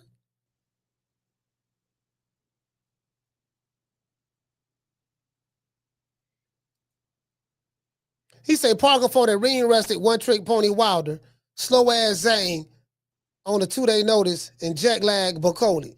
Bro, fam, like, you sound like you more hurt. You sound like you more hurt than anything. That's what it sound like. You sound like you hurt, fam. You sound like that. You sound like you were picking against. You sound like you was picking against. Sound like you were picking against Parker as well. And then Parker kept proving you wrong. Now you mad. That's what it sounded. It sounded like you hurt, fam. It sounded like you hurt. You'll get over it though. You'll be all right. Carla, what's your name? Where you calling from? Chris from Philly. Chris, talk to me, brother. What's up, Coach? I just tuned in. I ain't hear the whole boxing conversation yet. I see the caption on the tube about Jermell and Errol, but I like what you were talking about just when it came to the business and everything. You know what I mean? Like, everybody don't know what it entails being a boss. You know what I mean? Like, the pandemic fucked up a lot of people's minds when it comes to working on your own and not wanting to go get a job and really not understanding what it takes to be your own businessman. You know what I mean? Like, everybody, like you said, everybody see what's on Instagram and the facade, but it's a lot out here to be your own boss and the ups and downs that come with it. You know what I mean? And I just salute you for saying what you was just saying about that. You know what I mean? Because me, like, I'm a barber. So my mentor, he made millions of dollars off being a barber, but he always told me, you get out what you put in. You know what I mean? And that's like one of the truest statements when it comes to entrepreneurship and everything like that. And people don't realize it's harder work out here trying to be your own boss, start your own companies and stuff like that than it is going to get a job. You know what I mean? Like, it's a lot of people that fail at this, that envy people that go get jobs and stuff like that. You know what I mean? So I was just calling in to salute you for saying that, because I really respected your point of view on that. You know what I mean? Because you were speaking some truth, like, real quick with that right there. Hey, yeah, man. Hey, Chris, man, I really appreciate you, brother, for calling in saying that, fam, because, you know, I took some losses, bro. I lost a lot of money, you know, just being ignorant, thinking I know things, and I messed my credit up before. You know, I'm telling you, bro, I messed my credit up about 9 years ago. And I got lines of credit from Regions Bank. I was able to, up to my business loans, business LOCs, right, for my business, was able to get credit cards and just trying to invest in things. I didn't have a mentor, didn't know what I was doing, but I thought I knew. Next thing I knew, all the money was gone. I had to pay the money back, didn't have the money to pay back, you know, and it was just, I went through it, bro, I'm telling you. So I'm a risk taker. But now it's like I'm a whole lot smarter than I was nine going on 10 years ago. So it's a lot that I know now, and I'm doing a lot better now for myself. I have recovered from that. But yeah, bro, that thing ain't all what it cracked up to be, fam. So people need to know that. Right, and that I forget which book it was that I read. Like, I just turned 31 this month. You know what I mean? So I still ain't even got it all figured out. But like I said, I've been a barber. I done worked in construction. I just did a lot of stuff, but I'm about to be a police officer. You know what I mean? Right now, like, I'm in the police academy as we speak, going through it. And just because I've always been humble enough to know, like, when something ain't working, like, bro, we gotta go get a job, get a steady paycheck. And entrepreneurship ain't never going nowhere. You could bounce back. You know what I mean? But for now, we gotta get back to breaking even and profiting again. You know what I mean? But I believe it was Rich Dad Poor Dad, where it say a man's financial prime ain't until he in like his 50s or like late 40s or something like that. I believe it's Rich Dad Poor Dad, but I may be wrong. No, facts. You know what I mean? But facts. That's true. That's true. That's true. Yep.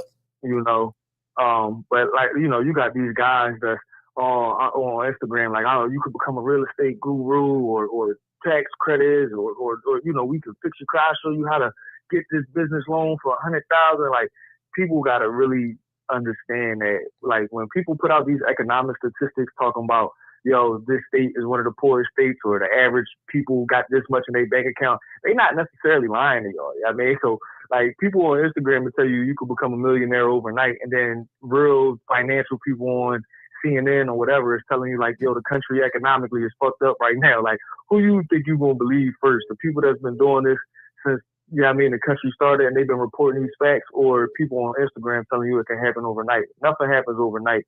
And with these boxers, what they trying to do, changing this Ali Act and everything like that, like y'all, a lot of these boxers need to be a lot more louder about this right now, in my opinion, than like what Dana and them trying to do, because in my opinion, from what I'm seeing, Dana is trying to get back to robbing these boys blind. You know what I mean? Like, and these UFC dudes, they not out here. A lot of these UFC dudes is hurting, and they be waiting for an opportunity. And I won't say UFC, I'll say MMA, because UFC is the big stage for them. But these dudes that be MMA fighting in back rooms and stuff like that, they not making no money out here. You know what I mean? And they waiting for Dana to call them to give them an opportunity.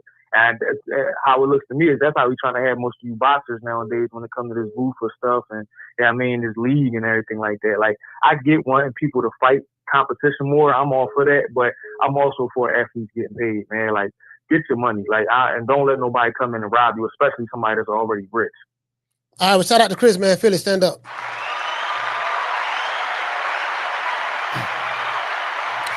Hey, hold on. We got a cash out. We got not a cash out. Yeah, we got a super chat.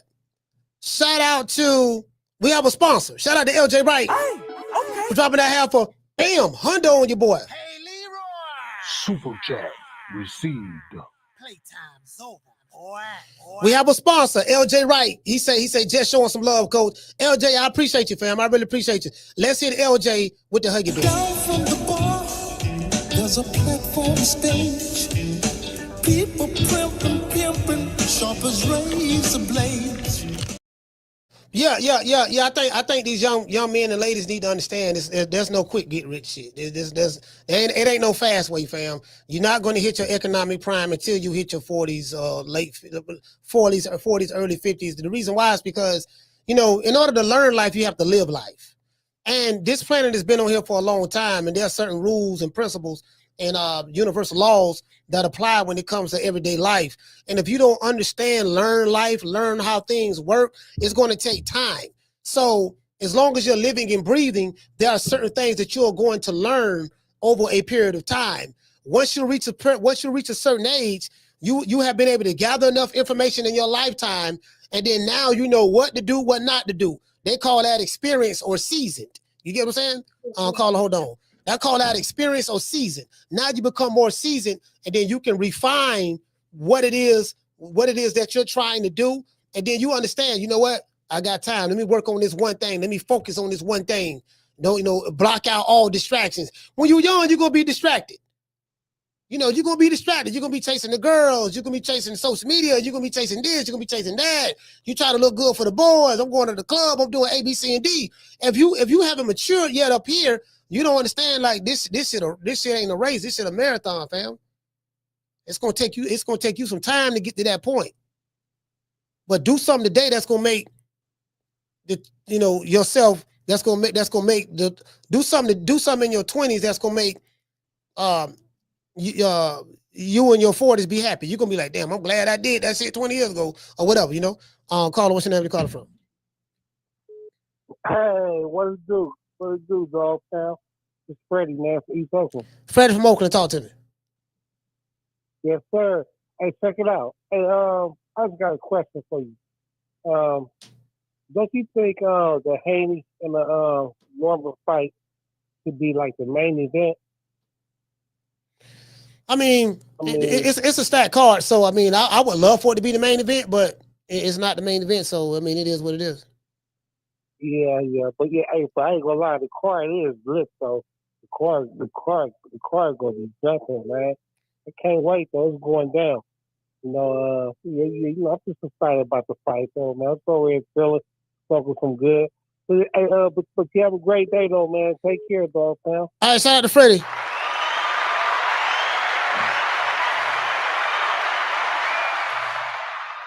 Yeah, man. Ain't no shortcuts to this shit. Caller, what's your name? You call it from? Coach, Jersey Bob. I'm calling from New Jersey. Jersey Bob, talk to me, brother. Yeah, I live near Philly. But anyway, how does it make sense? I'm a businessman. I'm from Philadelphia. So I'm gonna have a boxing match in New York. Let me go to New York and hold a boxing match. I'm from Philly. Hey, Jersey Bob, you sound distant. I don't know if you got me on the Bluetooth or not, but you sound distant. I can hardly hear you. Can you hear me? Yeah, I can hear a lot better now. My bad. Okay, I'm from Philly, right? Grew up in Philly. So I say, let me have a farewell bout in New York. Make that make sense to me. Make that make sense to start off. You talking about with Danny Garcia? Danny Garcia. Yeah. Please make that make sense. He's been in Philly his whole life. I'm going to go to Brooklyn and rent out this big old arena. And then I'm going to say, let me get a guy who quit his last fight, literally quit in the ring, and I'll make him the headliner. And then I'm like, I'm a smart businessman. How am I a smart businessman? It don't make any sense. The guy I've headlined and quit. Everybody saw him quit. In the middle of the ring, he ain't want to fight anymore. It was for a championship, he quit. Now you're going to say, I'm going to go to New York and have a farewell bout on pay-per-view and expect people to pay. Come on, man. You have to be an idiot to do that. For real. You have to be a straight idiot to be like, oh, I'm going to make some money. I mean, come on, Danny Garcia. You got to be smarter than that. He should put himself on undercard. How you going to have Danny Garcia as the headliner? And the boy just quit. Who quit? You don't even pay for that fight. Well, you know, Danny promoted that fight. So I think the reason Danny should have been smart enough to say, I ain't putting Danny on there. He should have known I ain't putting Danny as the headliner. Oh, you talking about Daniel, the guy that Danny Garcia beat? Should be like, Danny Garcia, no. He should have said, I ain't putting myself on there. Yeah, he quit. He quit in his last fight too. In the corner, Danny Garcia did in the corner when he fought. That's when he fought on Laura. He quit in the corner. He did. No, that's what I mean. If I'm trying to headline a fight, why would I put a guy who quit? I'm talking about Danny Garcia should have been smart enough not to put himself as the headliner. Nobody wants to see Danny Garcia. He got to know that. Nobody wants to see Danny Garcia fight. Why is Danny Garcia the headliner? I know you're the promoter. If you're the promoter, you should know better to put yourself as the headliner when nobody wants to see you anymore. You're washed. He's the biggest, but he's the biggest name on his card, and he had a lot of great fights at the Barclays Center. He got a good, strong fan base in that tri-state area, so that's probably why he did it. You know. And anybody was there said there was like 1,000 people there.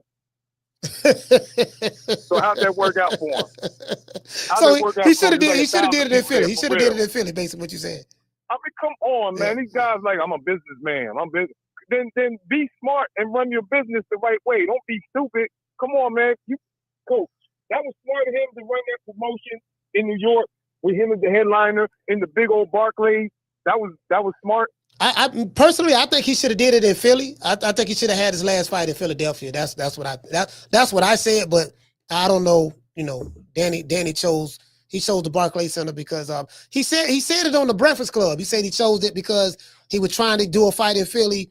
He said, but the venue that he wanted would not allow him to get it at the time that he wanted it in. So the Barclays Center more lined up with the timing aspect of it, of what he was trying to do as it relates to having his last fight. So that's what he said on the Breakfast Club. Here's what happened. He called the venue in Philly, and they said, who's going to headline? He's like, Danny Garcia. They hung up. They're like, nah, no thanks. That's what they did. They hung up on him like, nah, you ain't bringing no Danny Garcia here. Take that somewhere else. That's what happened. So, I mean, for real, man, if he's going to be a promoter, I'm not working with him. Why would I work with him? He don't know what he's doing. You know what would have been good? You know what would have been good? I just thought about it. Boots just fought Lima. He could have fought on Boots' undercard. There you go. Yeah, he could have did that. That would have been real good. He would have fought. That would have been good. Yeah, like a co-main on the Boots. That would have been real good. That'd been real good. Yo, the card was so bad, Coach. I ain't even steal it. I ain't even try to watch that trash with Danny Garcia fighting the other dude, man. I was like, man, I did listen to people calling the fight, but I'm like, I ain't bother watching it. It wasn't even worth it. He had Gabe on there, 80-year-old Gabe, Come on, man. What's wrong with these guys promoting? Coach, why don't you promote? I know you would have better matchups than these guys have. Hey, man. Hey, Jersey Ball, salute, fam, man. We got other calls calling in. Salute. Right, thank you, brother. Hey. I don't know about I don't know about promoting because I don't know the business aspect of it. Just let me be a commentator. Let me be a commentator. Or let me call the fighters up on stage. I'm gonna get it cracking. I'm gonna get it cracking. Let me be a commentator. Yeah, look here, man. Hey, check this out, baby boy, check this out. Cause I'm gonna talk. I'm not. Of course, I'm not Brian Custer. I do like Brian Custer. You know, Brian Custer is a little bit more. He's a little bit more. You know, probably maybe a little bit more corporate than I am. And of course, when they put the suit and tie on, see, we need to get rid of that corporate shit. You know, boss, so this is a comeback sport. We need, you know what I mean? We need some, as a matter of fact, y'all check this out. Do y'all remember this? Hold on, let me know.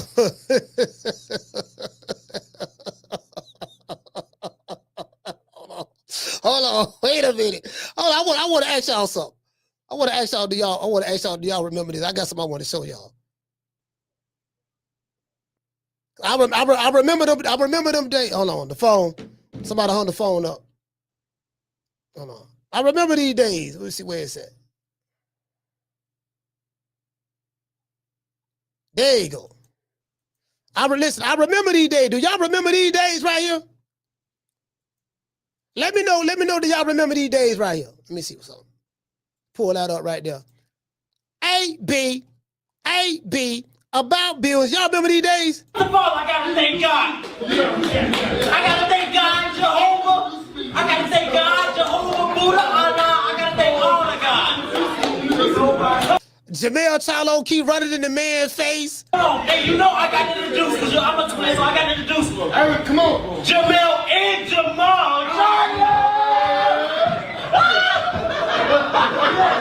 We got Adrian Broner and Jermell Charlo. And Jermell. See, y'all remember them days? That was let the good time roll type. Let me know if y'all can hear it. Yeah, them the good old days right there. Y'all see the Showtime flag right there? Showtime to get them all the money. Them were the good old days. Y'all see AB iced out, all that ice around his neck? Now listen, now look. Fuck everybody that's recording right now. I seen all y'all bad blogs. I seen everything. We don't know what's just happening in the heavyweight division. Deontay Wilder. My pockets got the heavyweight division. Hold on. We always eat. Listen, what I'm saying is this. I'm fly. I got a lawsuit from Southwest, Delta, Frontier, First of all, I gotta thank God. You get what I'm saying? Y'all see, them were the good old days, fam. Carla, what's your name? You called it from? Oh yeah, hey coach, check it out. This Freddie one more time. East Oakland. Hey, I don't know why Jordan don't got no fans because I mean, I think he's a very exciting fighter. You know, he throw a lot of punches. You know, he hit hard. Not hard, but you know, he hit decent. You know, and he could take a punch. You know, and he did some good fights. I don't know why he don't got no no cool fan base. You know, that's kind of like weird to me. And any Mexican? Yeah, he Mexican and Cuban, but he don't. But this is the thing. Like his culture, he's not from Mexico. He's from Florida. He's from Palm Beach, Florida.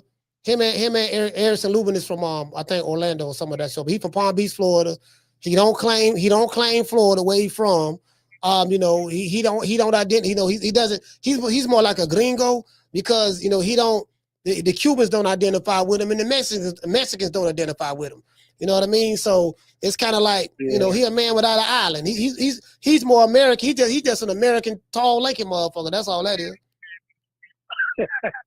Yeah, man, but I like how he get down though. You feel me? He can fight. Yeah, he fight. He be in exciting fights. It's just the people are the ones who choose though. You know, the people chose Errol Spence. That's why he got a fan base. The people chose Adrian Broner, Floyd, Canelo, Crawford, or Anthony Joshua. The people are the ones who choose whether they choose to love you or hate you. They choose, and he ain't got no haters. He ain't got no lovers. So he just a regular ass fighter. Yeah, you right about that, man. But all right, though, dog. I'll holler at you tomorrow. So, all right, salute, fam. Easy, baby. Yeah, I don't hear nobody talking about him. Somebody in the chat said he got friends. He said he got fans in Cali. Shit, what part of Cali he got fans at? I don't hear nobody talk about him. Shit, I was in LA 3 times last year. I was in LA once this year. Was it once or twice? Yeah, I done been to the Brick House gym. I done been to Joe Goosen gym. I done been to several gyms out there. I don't hear nobody talking about that motherfucker. Where they talking about him at?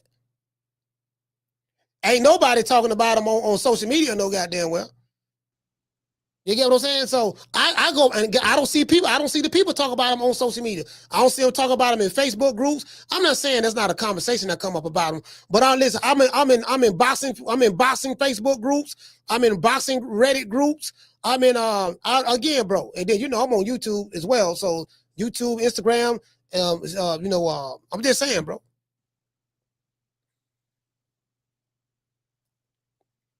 You get what I'm saying? So, and again, this ain't no shade to him. I like Fendora myself, but I mean, it is what it is. It is what it is. He ain't no draw. He ain't no draw like that, so. Anyways, but yeah, but see, these were the good old days right here. See, y'all, these are the good old days. I gotta thank God, Jehovah. I gotta thank God, Jehovah, Buddha. Now, all these niggas drunk now. They drunk in them, they drunk in the Cooter Brown. Did y'all see the Barclays Center, Brooklyn? This was Danny Garcia's last fight. He fought at the Barclays Center. I gotta thank all the God. Hold on. Hey, I got to introduce because I'm a twin, so I got to introduce them. Hey, come on. Jermell and Jermell Charlo. You got Adrian Broner and Jermell Charlo. And Jermell, the CEO of Carla, hold on. Hey, see, they were like, see, being with the PBC right that time, I was like being a part of the club. Nigga, I'm at the club, nigga, Death Row Records, nigga, we had Death Row, nigga, who we got over here, nigga, we got Snoop Dogg, we got Dr. Dre, nigga, we got the Dog Pound, Daz and Corrupt, we got the Lady of Rage, we got Joel, R.I.P. to Joel, we got Danny Boy, who else we got, dog? Nigga, we got the DOC. Pretty much everybody who came from Ruthless was over there. We got who else we got, dog? We got Tupac. Like PBC was kind of like that. It was a if you wasn't signed to, if you was black and wasn't signed to the PBC, everybody was used to attack you. You get what I'm saying? Carter, what's your name? You calling from? Calling from Philly. What's your name? DJ Spence. DJ Spence from Philly. Talk to me. Hey, how you doing, man? I just listening to a couple of the Philly callers calling in about the Danny Garcia fight and, why he didn't have it in Philly and this and that.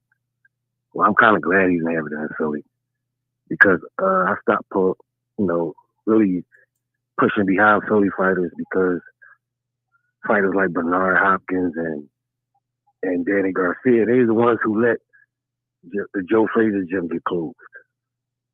Like, how can you say you're a real Philly fighter when you let the first Philly fighter that was a world champion that beat Muhammad Ali, let his gym get closed? Didn't try to save it. Now it's a furniture store. And the funny part about it is Bernard Hopkins lived right down the street. He didn't have to catch the bus to go to that gym. He didn't have to do anything. He could walk. Actually, 3 blocks away from where he lived at, maybe 4 at the most. And they let this gym get closed and turn to a furniture store. So I stopped supporting Philly fighters after that. Like, they can't get none of my money. I'll watch you on TV, if it's, everybody watching free now. They don't pay for it. Yes, but I stopped supporting them after that because they let this gym close. And that was like, that was the worst thing, like, to me. I didn't know that. I didn't even know that, bro. You said they let the are you serious? Yeah, Bernard Hopkins, I'm dead serious. Bernard Hopkins been champion for how many years? 16 years after that. He had that run. Yeah. He had like 20 consecutive, or 20 or 21 the title defenses. And that gym was in trouble. That gym was in trouble. And he not one time turned to it. Danny Garcia was in the mix. All these Philly fighters that, you know, came from Philly, they all could have got together and saved this gym. Now, this is why these kids don't have nothing to do, nowhere to go, all the stuff that's going on now. Mm-hmm. You understand what I'm saying? So I'm glad Danny Garcia didn't have that fight here. For what? Nobody's going to come. Like, I can't say this about Bruce Ennis because he came after. He don't have anything to do with it. He came after, yeah. So I kind of like Bruce Ennis. Yeah, he don't have. I'm talking about Bernard Hopkins, Danny Garcia, all them dudes that was champions during this time when this gym was in trouble. And I'm quite sure they saw the for sale sign on the building. They rolled past there. Matter of fact, Bernard Hopkins has a detail shop maybe a half a mile away from the gym. A detail shop. Why did they let it close though? I mean, that's because they didn't want to come there and save it. Like they don't even have. They were so focused on having their own gym because they already got places where they worked out. Like Bernard worked out at Johan Gym. Whenever he had a fight, he would go down Johan Gym and get his workout in, or wherever he would go, like California, wherever he went. Danny Garcia had his own gym, but they never looked at, okay, this is Joe Frazier. This is the guy that, we can't let this gym die. We all could have put up money to save this gym, and they didn't. So I just called to let you know I stopped supporting. I'm glad that Danny Garcia didn't have that fight here.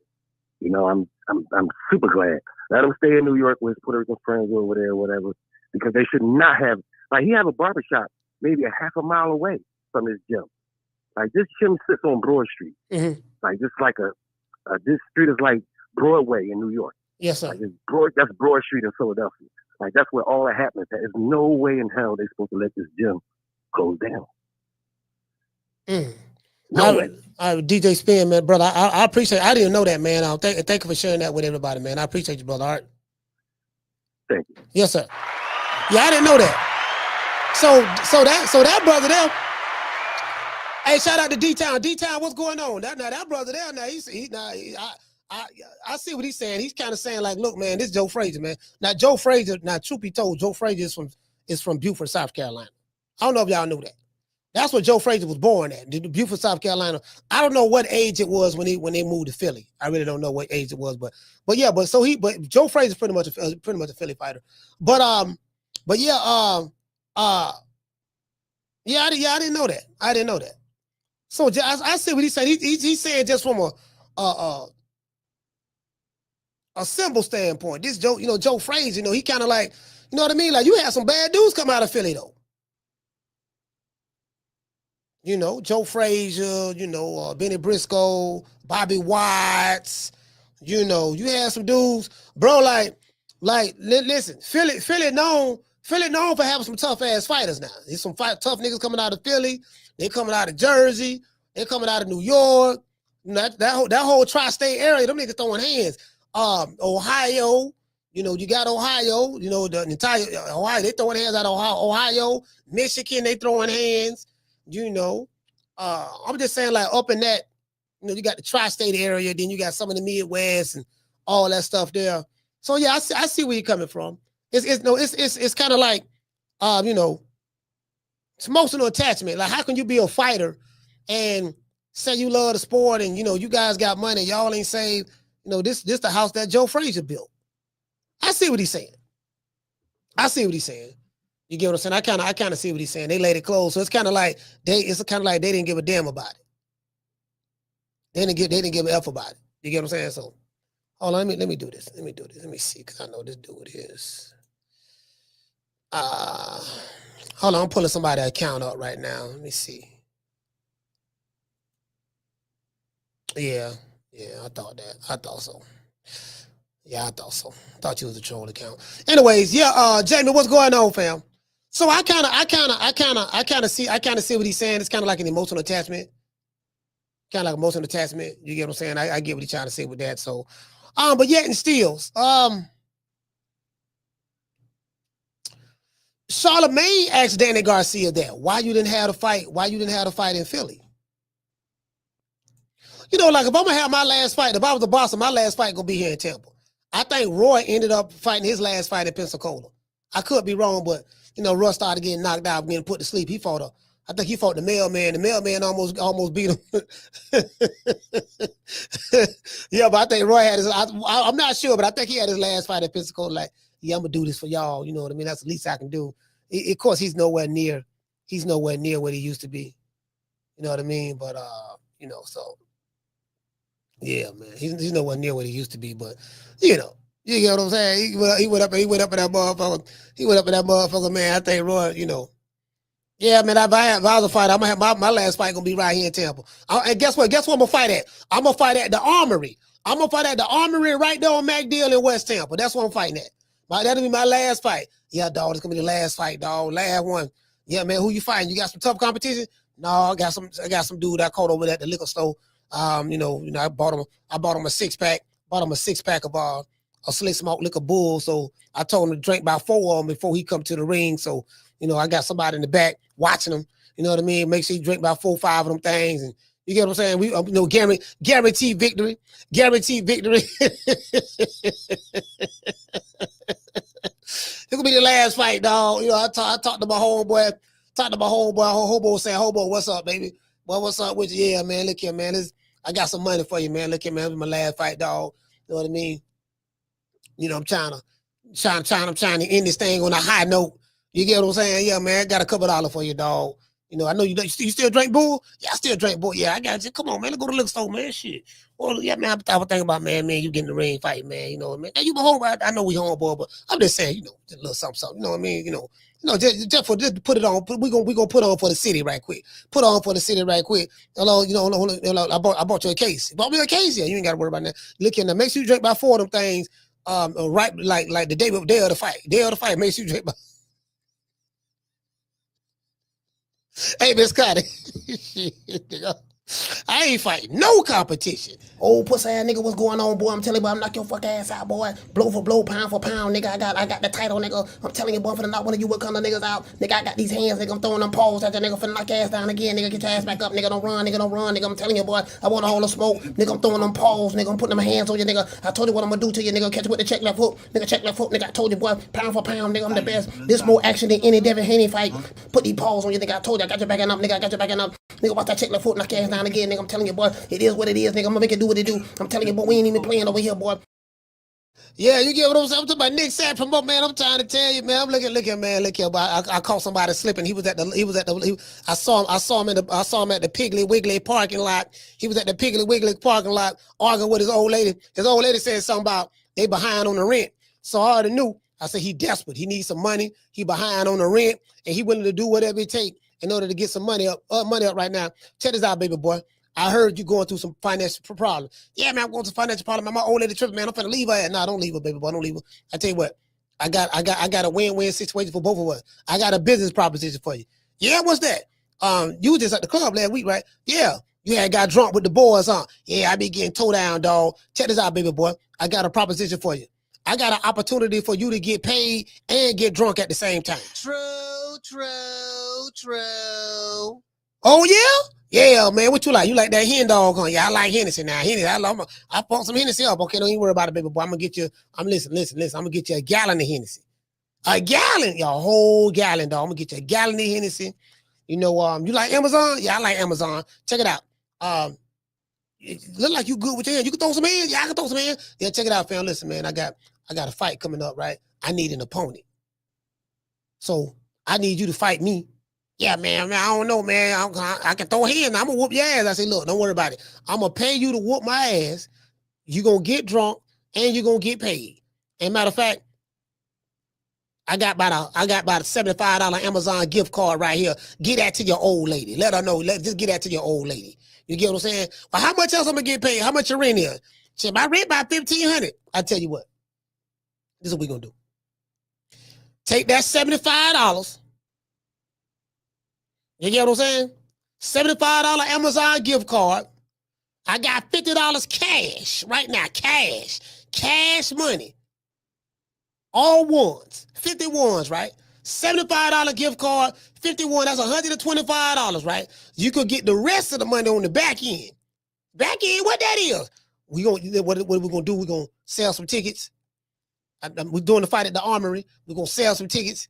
You get what I'm saying? I'm gonna have people there from the concession there. We gotta have the police there, security, all that stuff. You know what I'm saying? People, you know what I mean? We're gonna valet. You're gonna get some of that valet money. Anytime somebody buys some food or drinks at the venue, you're gonna get a percentage of that.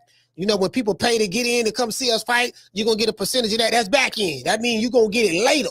After we tabulate all the receipts, you get what I'm saying? We gonna whatever you're gonna get a percentage of that. True. You see what I'm saying? It's all about, you got to use them catchwords too. See, it represents that generational wealth. Not you be sitting home and you just be receiving checks, you know, like residuals. You're going to be receiving residuals, dog, residuals. You know what I mean? Give him something to go back tell his old lady, yeah, baby, I talked to a nigga named Malachi. He said something, baby, about residuals, baby. Don't even worry about it. The rent going to be paid this month. You know what I mean?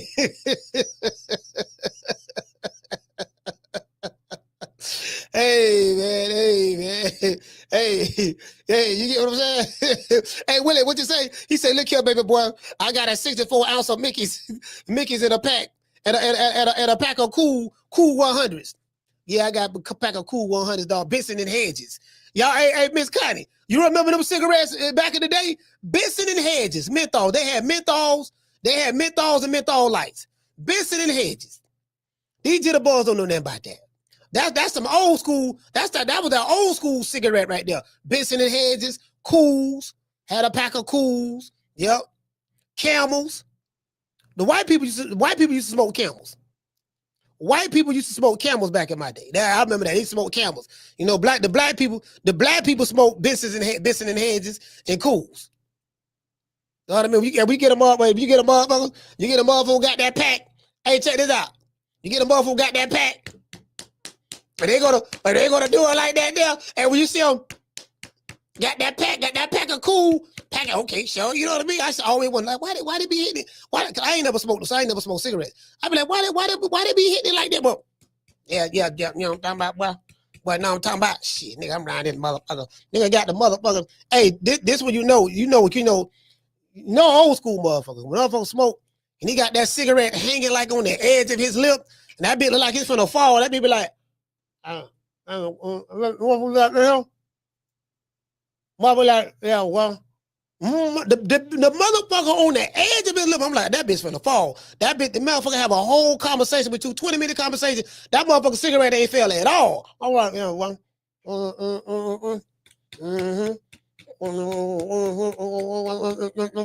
I'm talking about, man, I'm like, nigga, sit right this bitch. Hey, Highlight Space say Paul Malls. Yeah, the Paul Malls, facts. Yeah. Somebody said Virginia Slims. Virginia Slim, that's old school. Virginia Slims, old school too. Paul Malls, Virginia Slims, Benson and Hedges, Cools. What's another one? What's another one? Mega Royale, what'd you say? Say, wow, throwback life. Yeah, for real though. What's another one? Yeah, motherfucker, man, that shit, man. I'm like, damn, that bitch, you know what I mean? Hey, Mike, keep you on. Tell you, that's how it was back in the day. We talking about the 80s. The 80s and 90s. You know, I was born in the 70s, but yeah, the 80s and 90s, man, motherfucker, man, shit. Yeah, somebody said the rap. Yeah, Salem. I forgot all about the Salems. They got the Winston. Yeah, Winston-Salems. Yeah, got that. The Marlboros. Yeah, the Marlboros. Yeah, man. Y'all remember, I'm trying to tell you, boy. Yeah, them goddamn Camels, boy. Motherfucker go to pack. Hey, motherfucker go to packing. Hey, motherfucker go to. Boy, go in there, give me something. Cause my mom used to send me to the store. Yeah, boy, go get me a pack of cigarettes. Go get me a pack of Cools. Go get me a pack of them Benson and Hedges, menthols. Go get me that there. Tell Charlie. You know, because the Charlie dude at the store, Charlie's Market or whatever, right? Tell Charlie I said that I get him the rest of the money. He go the money for the cigarettes. He go the cigarette. Go get me a 6-pack. Matter of fact, go get me a case of beer. Because we used to sell beer at like in my housing projects. My mom and dad were bootleggers, so they used to bootleg beer. So what they used to do is, for all you jitterbugs, I know what bootlegging is, right? So you know that's they used to sell like beer. Like my mom and dad, they'll go to the store, get like a case or a couple of cases of Bull, Old English, Private Stock, Budweiser, Michelob's, all that stuff there. Carla, hold on. They'll do that, right? And then what we did, we had a cooler, and we used to go to the ice house. Y'all jitterbugs don't know nothing about the ice house. We go to the ice house. You know what I mean? Get a whole bunch of ice, and then we get an ice pick, break the ice up. Cause the ice house was right there on Rome in West Temple. We go to the ice house, right? And then it's a block of mud. It used to be a block of ice. And sometimes my dad used to have to, chip his own ice or whatever.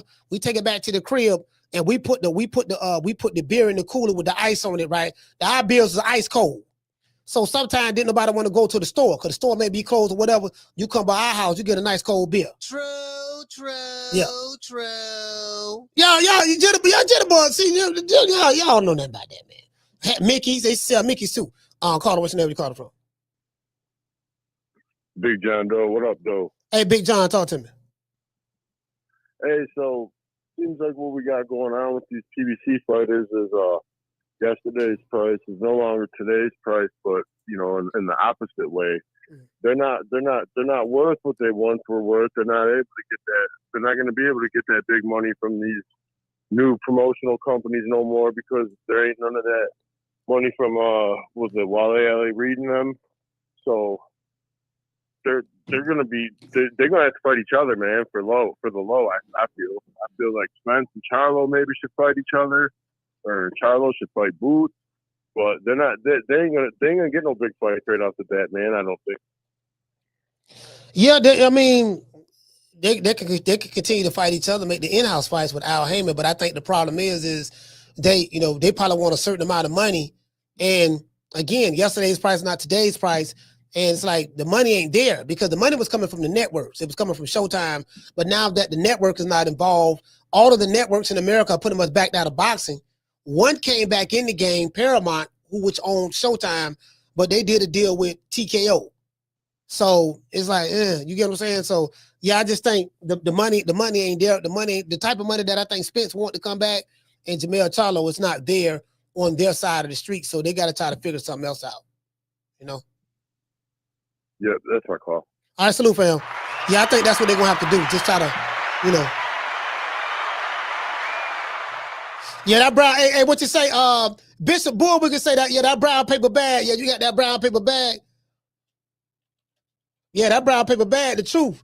That brown paper bag, the truth, fam. For real, though. Yeah, I got that brown paper bag, boy. Just go to the store and shit. Nigga, I was like 7 years old. Mama sending me to the store to get liquor and shit. Shit I ain't supposed to be getting. Like back then, see, you jitterbugs don't know nothing about this here. Y'all know about the EBT card, but y'all don't know nothing about the book of food stamps. Like a food stamps, a stack of food stamps, paper currency. A book of food stamps. We used to get, I forgot how many stamps my mom used to get back then. Inflation and shit. Shit. Book of food stamps, because food stamps is 50 cents to $1, right? So, and then people used to sell these stamps back then. You know what I mean? If you got $300 worth of stamps, you sell $300 worth of stamps for like $150. You get what I'm saying? So but yeah, man, they got them stamps, man. I forgot my mom used to get, man. I think it was like over 200, something like that, over $200. He said, Coach, what do you think about Chauncey Billups being arrested today? Yeah, I heard about that. I don't know what that's all about. I heard about that. Hey, Tila say, speak on it, Coach. Yeah. Hey, Tila, see, you already, Tila, the struggle was real. Tila, the struggle, what Tila at? Tila, the struggle was real back then. The struggle was real back then. He said the NBA is rigged. Yeah, I mean, yeah, pretty much. Yeah, I think pretty much, man. Yeah, the struggle was real back then. They don't know nothing about spam sandwiches. Go in there and make you a spam sandwich. That's salty ass spam. Spam salty than a mug. But you get high blood pressure like a bitch. But you go in there and make you a spam sandwich, get that all white Wonder Bread. We gonna put some of that government cheese on there because we used to get the government cheese, the block of cheese and the milk. That used to come every month with the food stamps. You know what I mean? At the welfare office, we get that. You know what I mean? That was a poor man. That was a poor man's. But it stick to your stomach though. It stick to your stomach.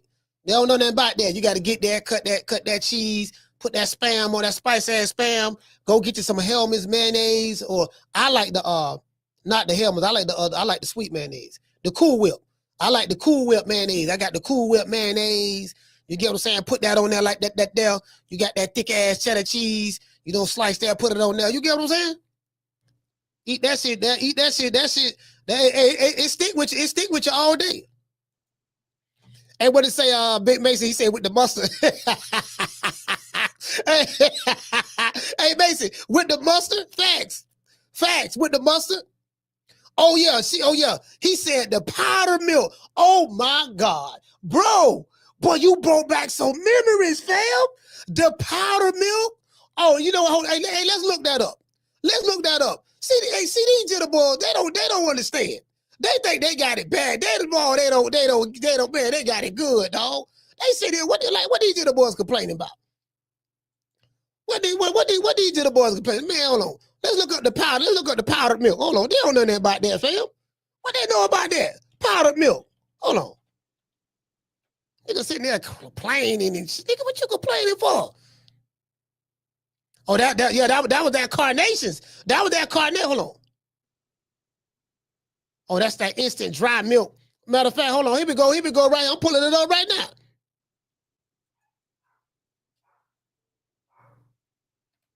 What cookie? Cookie barking that. Yeah, these jitterbug boys on there. They don't know nothing about this here, man. Whatever, that's that Carnation. That's that Carnation's powder milk, right? See the powder milk, you gotta put some water with it. You gotta put that water in there. You gotta mix it with some water. Hold on. That's what we say. Hey, check this out. Hey, see, these jitterbugs don't know nothing about this. See, we gotta you gotta put a little water with that there, right? Put some water with it. Yeah, see, you gotta see that's how you make the powder milk. It's you know what I mean? You mix it with water. You mix it, dry milk. You mix it with water. Put a little water in there. You got to put the water in there, then stir it up. You get what I'm saying? That's what you got to do. That's what you got to do. You get what I'm saying? Yeah, put that water. You got to put a little bit of water in there. Mix it up. You get what I'm saying? They don't know. See, they don't know nothing about that. I be looking at the stuff I'm looking at the stuff they be complaining. I'm looking at the stuff they be complaining about now. I'm like, man, what nigga, you complaining for nothing. What you complaining about for, fam? Like they don't have no survival tactics. That's what it is. They don't have no survival tactics, and you know, so here it go right here. You know what I'm saying? Yeah, see, you see what I'm saying? Like this is real, fam. Yeah, like this is real. He said, put more meat on the table, with the money you save on milk. See, this how they used to try to sell it too, right? 1975. That was the year after I was born. In 1975, he said, put more meat on the table with the money you save on milk. See, a copywriter wrote this. This is what I do for a living. I write this. I write stuff like this, right? Yeah, man, you get what I'm saying? Look at that. Daddy finna get the big piece of chicken. They sitting at the table, 2 kids, daddy and mother. He finna get the big, daddy, the big piece of chicken always go to the daddy first. Daddy get the big piece of chicken. Hold on now, don't nobody see when everybody used to eat at the table, nobody ate till daddy sat down. And if we cook chicken, Carla, hold on. It ain't none of that. Yeah, we just gonna reach in there and get, no, you better not reach in there and get no food. Mama cook some chicken, daddy get the biggest piece. He get the first dibs first. That's how that went. Y'all don't know nothing about, you jitterbugs don't know nothing about that. Carla, what's your name? Where you calling from? Yo, Coach, this is Mason from Flint, Michigan. What's going on with you? Hey, Mason, talk to me, brother. Hey, man, listen, man, these niggas ain't never been down for real, man. they don't know what it's like, man. These niggas ain't never been hungry for real. You know what I'm saying? Niggas really come from hard times. Niggas talking about spam sandwiches and carnations and nigga. Yeah, it used to be rough like that at Granny crib back in the gap. You know what I'm saying? Thanks. Nigga, at Granny crib for the summer because your mom and them at work all motherfucking week. Yep. And you got to be at Granny crib every day in the summer, nigga. And Granny was poorer than mom and them because mom and them was working. Granny was on a fixed income. Man, and she was strict too. And she was strict. And, nigga, yeah. So that's why I think that's why niggas grind the way they grind now and stack that cheese and hustle as hard as they can because niggas really come from that. You know what I mean? And niggas done really been hungry for real back in the G. Shit was tight back in the 90s, man. I mean, yeah, for real. It ain't. It was rough in the 90s. Yeah. Yeah. I mean, it ain't. It's better now, but you know, we still got our little shit that we dealing with now. You know what I'm saying? Just like then, but yeah, man. That carnations, that shit touched my soul. I had to call in on that one. I'm like, oh, I remember that. Yeah, hey man, no, I'm looking. All right, salute, fam. Shout out to Mason. Yeah, I'm looking at the chat and the other chat with the other channel, Boston because Malachi. Who said something about the carnation milk? Somebody said something about the carnation milk. The powder. He said the powder milk. And when he said the powder milk, I was like, oh my boy, he brought back some memories with that one there, bro. They don't know nothing about that powder milk, fam. Bro, I still, guess what? I got the canned milk. I got some canned milk, carnations canned. Man, let's see what these jitterballs. They don't know. See y'all don't see these jitterballs don't know, fam. They don't know. They don't know. You know what I'm saying? I ain't even mad at them. I ain't mad at them. See, we got the canned milk right here. You got the carnations powder milk, and you got the carnation canned milk. I still got that right now. I got that right now. Right now I had it. The carnation canned milk, fam. See this right here? See, let's let these jitterballs know what time it is. Y'all see I'm over here stuttering. You get what I'm saying? Why don't we let see, you jitterballs don't know that about this here, fam. See, the struggle was real. Let's blow this up right quick. I be talking so goddamn fast. See, let's do this. Y'all see this right here? See, you know how to stretch this here? When you use the canned milk, you got to mix it with water. So what I used to do, right, when we ran out of milk, we either had the powder milk, or we got the carnation canned milk. We had both, right? So my mom used to be like, yeah, boy, go in there, get some canned milk. Now you got to use, like, if you're trying to stretch it, you probably can, if you're making a bowl of cereal, right? You probably like, you're gonna make a big bowl of cereal. So what you gotta do, you gotta put like half of the can on the cereal, and then you gotta put the other half in the bowl of water. You know what I mean? I'm trying to tell you, water and can, that's how you stretch it. That's how you have to do. Because it's a small can. You can't put you can't put a whole can in there. You got half a can, it's half and half. Half milk, half water, that's what's going in your bowl. True. Yeah. That's what's going in there. Hey, you know what we need to do? Hey, shout out to that 90s shit. You know, Coach Ron, Chastity, you know what we need to do? We need to look at them old school cereals we used to eat. That old school cereal, let's look at the cereals. Go right here, shit. Look at the cereals right here, man. Let me see. Shit, nigga, we had old school cereals. Old school cereal boxes. See that man, god damn, dog. See, they don't know that about this here, fam. You listen, what y'all remember the Mr. T cereal, fam? Do y'all remember the Mr. T cereal? Bro, the Mr. T cereal. Oh my God. Hey, the Mr. T cereal, fam. Call it what's your name? We call it from 934. Man. Oh, somebody, that's a goddamn telemarketer. They're talking about some 934. It was an 855 number. It say spam risk. My bad. Yeah. What y'all know about this Mr. T? Then we got the Frosted Flakes, the Sugar Smacks, the old school cornflake box. Doggone, this the old school, this the old school Lucky Charm, the Clover Crunchies. Oh, this the old school Lucky Charms, huh? Then they had the doggone Kicks right here. Checks. See, white folks used to eat checks. I ain't know nobody black eat this. The white folks used to eat this here. You know what I mean? I gotta show y'all the black cereal. See, the black cereal, let's see, when we ate cornflakes, we definitely eat that. Eat cornflakes right now today. Let's see. Y'all remember the Frankie berries? Do y'all remember the Frankenberries? Who remember the Frankenberries? Oh my God. Let's see. Then we got the Fruity Pebbles. We going down memory lane right now. We got the Fruity Pebbles. Man, they don't know nothing about this.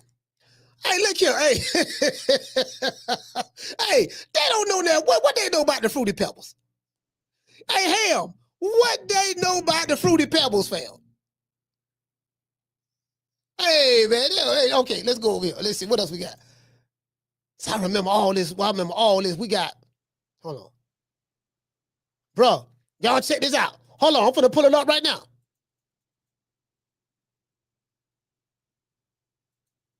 Y'all remember that? You got the Apple Jacks. The Apple Jacks, the Boo Berry. Of course, Captain Crunch. Apple Jacks, Boo Berry, and oh my, boy, I remember the Boo Berries. Fam, boy, they going back. They going back, boy. Boy, they got the Boo Berries. Oh, y'all remember the Tricks? Tricks are for kids. Y'all remember that Tricks? Y'all remember the Tricks are for kids? Yeah. Y'all remember that? Got the Rice Krispies right there. That, you know what I mean? Got the Rice Krispies right there. Y'all remember the Pac-Man cereal? Who remember the Pac-Man cereal? Hey, shout out to the Jessica. Who remember the Pac-Man cereal? That's telling your age right there. You telling your age right there. Mr. T cereal, the Pac-Man cereal. Y'all remember Count Chocula? Y'all remember the Count? Who remember the Count? Then they got doggone Wheaties. This back when they used to have I remember Michael Jordan was on the Wheaties box. They got Jackie Robinson right here. Got the Wheaties right here. You get what I'm saying? We got the Sugar Crisp right here. Man, they got some throwbacks. Oh my boy, I remember this. The sugar corn pops. See, this is back. See, y'all don't remember. See, these jitterbugs don't know nothing about this here. See, back then when you bought cereal, it was filled all the way up to the top of the box. When you bought potato chips, the potato chips was filled all the way up to the top of the bag. Now you buy cereal, it's half full and the other half is air. So they selling it to you, the same product, they selling it to you for more money, but you're getting less of it. You're paying more for less. Go buy some chips, you'll know what I'm talking about. You ever grab some chips, you feeling that bitch half empty, dog. You charging $5 for this? Bro, what the rest of it at? You robbing me two ways. You robbing me by giving me half of what I'm paying for, and you charging me more for it. True. Hey, Miss Connie, she said what you said. They used to give me $10 worth of food stamps, and they would not give me a Medicaid card for me and my child. Wow, that's crazy. Hey, that's crazy. That's crazy, Miss Connie. Shout out to Mega Royale for dropping that half for bam, dub on your boy. Hey, Leroy. Super chat received. Playtime's over, boy. He said once you open the cereal, you had to eat them all before the roaches got in the box. Nah, you know what though? See, that's old school. Because you're right. If you didn't have that box, if you didn't have that bag rolled up like you supposed to, like we used to have to put clothespins on the arm, like we roll it up and put clothespins on them. You'll open your box. It will be roaches. It will be roaches in there. Facts. It'll be roaches in there. Then you got to make an executive decision. If you got some roaches that you got inside your cereal, you got a choice. You either go get the roach out of there or whatever and eat the rest of the cereal, or you got to throw the whole box of cereal away. We used to have to throw the whole box away. Now some people, you know what I mean. You got to get it how you live. I get that, but you know what I'm saying? Yeah, man. Yeah, that shit was real, bro. That shit was real. Especially if you had roaches in your house, yeah, hell yeah, because this what happened, right? This is what we used to do when I was growing up. Like, we used to bomb the house. So, y'all don't know what bombing the house is. Bombing the house is when you go get the roach foggers, like you go get the raid roach foggers or whatever the case may be, and you cover all of your furniture up in the house. You cover everything up, whatever, everything, keep everything sealed tight, whatever. And then what you do is you're gonna stay out of your house for like 48 hours. You're gonna turn all the fogs. You're gonna turn the fog, the raid cans up, and it's gonna be shooting out roach spray all throughout the house. Wherever you put it at, it's gonna be shooting it out for like maybe an hour or so or whatever, right? And you gotta give it time to kill all the roaches. You gotta give it time to kill all the roaches. Then when you come back maybe a day or so later, Then you got to let the house air out. You let the house, you open up all the windows and the doors, you got to let it air out. You get what I'm saying? You got to let the house air out. Then you're going to see dead roaches everywhere. You got to sweep them all up and you know, get them out the house. That's how it was. True. That's how it was. Just like that. It was just like that. You get what I'm saying? See right here, hey, look here. They got the Cocoa Puffs. They got the Cocoa Puffs over here. Y'all remember the Cocoa Puffs? They got the Cocoa Puffs over here. Man, I ain't seen this cereal in a long time. Oh, they got the Cocoa Krispies. Oh my, man, man, them Cocoa Krispies used to be busting. The Cocoa Puffs and the Cocoa Krispies. They got the Sugar Smacks. They got the Sugar Smacks right here. The Honey Nut. That's the honey. That's the honey. That's the nut and honey. What you doing? Nut and honey? What you know? What? No. What are you eating? Nut and honey. No, I said, what are you eating? Nut and honey. Y'all remember them Nut and Honey commercials? Man, oh my bro. Y'all remember that? Rainbow Bright. Nigga don't have a fight with Rainbow Bright. Holler about, nigga, you got a resume. You don't fought the Care Bears, Rainbow Bright, doggone, the Munchie Cheese. And you sitting there trying to tell me that your fighter pound for pound the best and everybody else scared of him. Man, this man don't fought Rainbow Bright. True.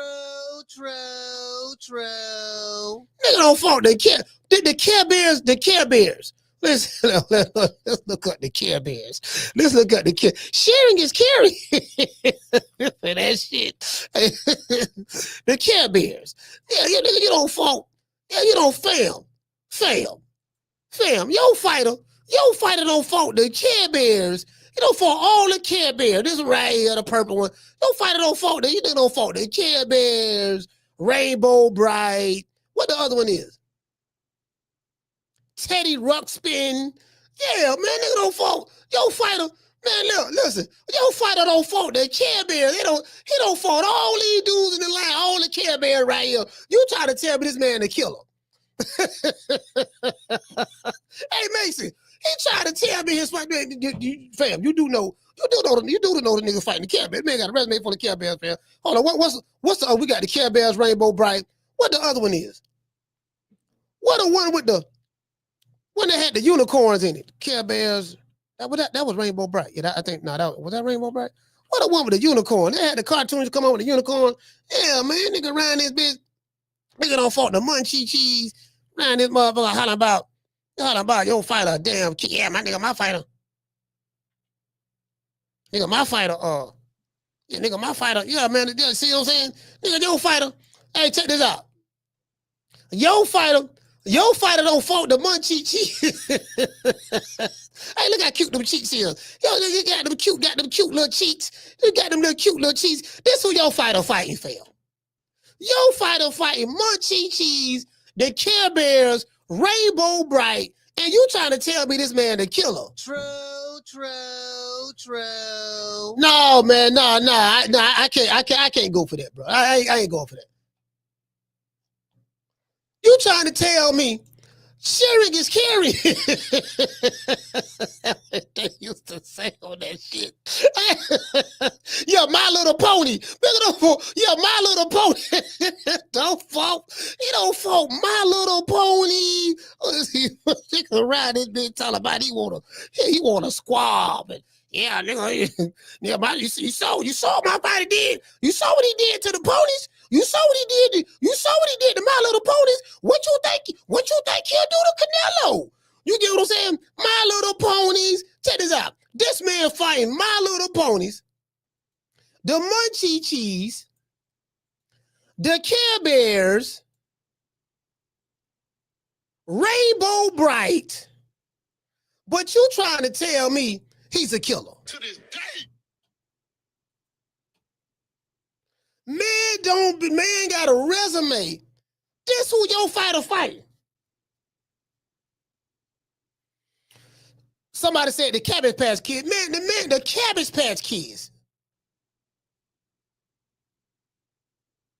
Yeah, man. He 35-0. 72 knockouts. Of course he's 35 and no 72 knockouts, fam. The man fighting Rainbow Bright, the Care Bears, Munchie Cheese. Who else he fight? My Little Pony. Somebody said the Cabbage Patch Dog. Man fighting the Cabbage Patch Dolls. Man, come on, bro. You saying, okay, so you saying your fighter or whoop my fighter because he knocked out Rainbow Bright. You saw how good he looked get Rainbow Bright? Of course, the man got a resume full of Rainbow Brights, fam. Yeah, he looked good. Yeah, he talented. He looked real good. But who is he looking good against? Like you can't, fam. That's all I be saying. That's all I be saying. That's it. I ain't saying no more. Look, fam, come on, look here, bro. Let's go here. This man fighting the Powerpuff Girls. Now, I ain't gonna lie, the Powerpuff Girls, they is cute. Though. I ain't gonna, they is kind of cute. You know what I mean? Cause you got, let's see, which one is it? Let's see, can I get this one right? Like one of these Buttercup. Which one Buttercup? Let's see. We got the Powerpuff Girls. Which one Buttercup? I think this Buttercup right here. Is this Buttercup right here? You got Buttercup, Blossom. Hey, nigga got Buttercup. Nigga fight. Buttercup, Blossom. What the? Oh, and Bubbles. Buttercup, Blossom, and Bubbles. This man don't fault. He don't fault all the little Powerpuff Girls. Okay, listen, check this out. Your favorite fighter, 35-0, 72 knockouts. This man don't fault Bubbles, Buttercup. What the name? Bubbles, Buttercup, and Blossom. He don't fault all of the Care Bears. Beat Rainbow Bright. What the other one was? Whooped up the Munchie Cheese. You know, shit. Hold on, that was Rainbow Bright. What the other one? What the other one names is? My Little Pony. You get what I'm saying? You trying to tell me this man the killer, and you want to argue with me all day about this, fam? I'm not arguing with you, fam. The nigga, I'm literally like, I'm not arguing with you. Yeah, whatever you say. Yeah, nigga, your fighter scared. He ducking my fighter. Yeah, you right. He ducking. Whatever you say, fam. He ducking. You right. Yeah, you right. You got it, dog. You got it. You got it. You got it, big dog. You got it. He ducking. Yeah, the nigga ducking. And that's right. I'm like, okay, he's ducking based on what? You saw what we did. You saw we did the My Little Pony. I'm like, okay, fam. To this day. All right, you got it. You got it. You got it. You got it. You got it. Nigga, what shit? What? Jermell Charlo just got to fight some cornflakes, right? Didn't he fight a dude named Cornflake? Shout out to Jermell Charlo. But he did fight somebody. He did fight somebody named Cornflake. What a dude named Cornflake? They say the dude named Cornflake Lamata. They say he a good dude, but his name's still Cornflake. I'm sorry? 160 is my weight division. Yeah. I want to unify. I want to get Golovkin in the ring. I want to bring him to Houston. You know what I'm saying? I want to get Canelo out here to Houston. If they really to come down to 160, this is my weight division. Hey, Tila. Hey, Tila. That's all it is. Hey, Tila, that's all it is. My Little Pony, My Little Pony.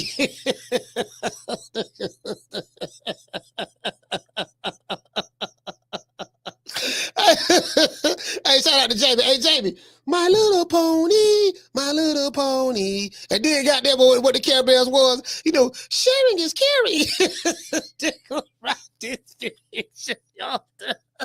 Hey, look here, fam. Look here, bro. Bro, this all I'm saying. Y'all, listen. This is all I'm saying, fam.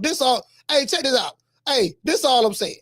I am sick of hearing these bullshit Superman stories about the Wassa legendary Bruce Leroy catching bullets with his teeth. Catches bullets with his teeth? Nigga, please.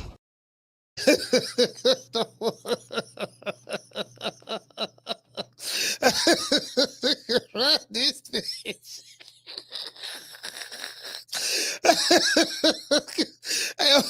Hey man, you know what, dog? Listen, man, I'm trying to tell you. Now, I am the #1 contender. I'm tired of James the Poodle, Grim Reaper, whatever he want to call himself. ducking me. All right, I'm tired of man driving around town in 8 Rolls Royces. He ain't fought nobody. I'm still in a bro hand. Yeah, man. Hey, somebody in the chat said something about penny candy. Yeah, man. I remember that penny candy, man. Yeah, that penny candy, man. You ain't gonna lie, man. You know what I mean? Yeah, that penny candy, fam. I'm trying to tell you, boy. They don't know that. They don't know that. They don't know nothing about that, though. This is, see. If you know what this is, check this out. If you know what this is, you see what I'm saying? If you know what this is right here, you don't been in somebody's church. You know what this is right here? Mary Jane. Y'all remember the Mary Jane candies? Mary Jane. You eat one of these, boys, it's gonna be stuck in your teeth for about 2 weeks. See, you know. No, that's that right there. No, that's that right there. Yeah, you know what I mean? Hold on. Let's go right here. That's that penny. See, the struggle was real. See, they don't know nothing about the double bubble. The double, y'all remember the double bubble? See, these jitterballs don't know nothing about that. They don't know nothing about the double bubble right there. They don't know nothing about that. That before their time. You get what I'm saying? Oh, boy, I ain't seen this since the, oh my God. That's the big bowl. Oh, that's the big bowl right there. Boy, that's the big, that's the big bowl right here. Yeah. Big bowl candy bubble gum. Yeah. I got plenty of cavities. Off of that one. Shit, nigga, I'm like, oh boy, I ain't seen these in a long time. They trying to see if I'm a human or a robot. Man, I ain't worried about that shit. I ain't seen like this right here. I ain't seen these in a long time, boy. That's that peanut butter candy bars, the little small ones. Yeah, oh man, bro, they don't win. That's them Boston baked beans. Nigga, your fighter got a resume full of Boston baked beans. This man eating baked beans. This man fighting jawbreakers. Yeah, man. Laffy Taffys. The Laffy Taffy. The Laffy Taffy. Y'all remember that Laffy Taffy candy? Shake your Laffy Taffy. That Laffy Taffy right there, man. Yeah, got the lemon heads right here. Y'all see the lemon heads right there? Yeah, they don't know nothing about that, man. Let's give everybody a round of applause. These jitterbugs don't know nothing about that. Jitterbug. Hey, you know what? I want to be that old dude that's sitting on the porch. Hey, Miss Connie, I want to be that old dude that's sitting on the porch. Look here, Jitterbug, you ain't going through nothing, Jitterbug. You don't even know what the struggle is, Jitterbug. You know, back in my day, when we was coming up, see, that's why y'all ain't got no social skills. I came up in the era where when your mama told you to go outside and play. Go find something to do. Go outside and play. Don't cross the street. Don't go across Main by yourself. Don't cross the street, and be home. And don't be coming in and out my house. If you come in and out the house, goddamn it, you staying. Come in my house one more time. Don't let that, because you're coming in and out the house, you letting the air out the house. You letting the air out. I came up in the era to where they had the portable air conditioning units that go inside your window. The portable air conditioner, it wasn't no central air and heat. It was portable. It was the portable window air conditioners. You had one in your mama room. You had one in your mama room. Your mama and daddy room. You had one in the living room. And you might have had one in your room if you're lucky. You get what I'm saying? They don't know nothing about that. Hey, what you say, Tila? She said, my mom would say, you coming in? He said, what you say? My mom would say, you coming in. Yeah. Hey, what you say, Jessica? She said, I tell my kids this all the time. I stayed outside. My mama had to come get me.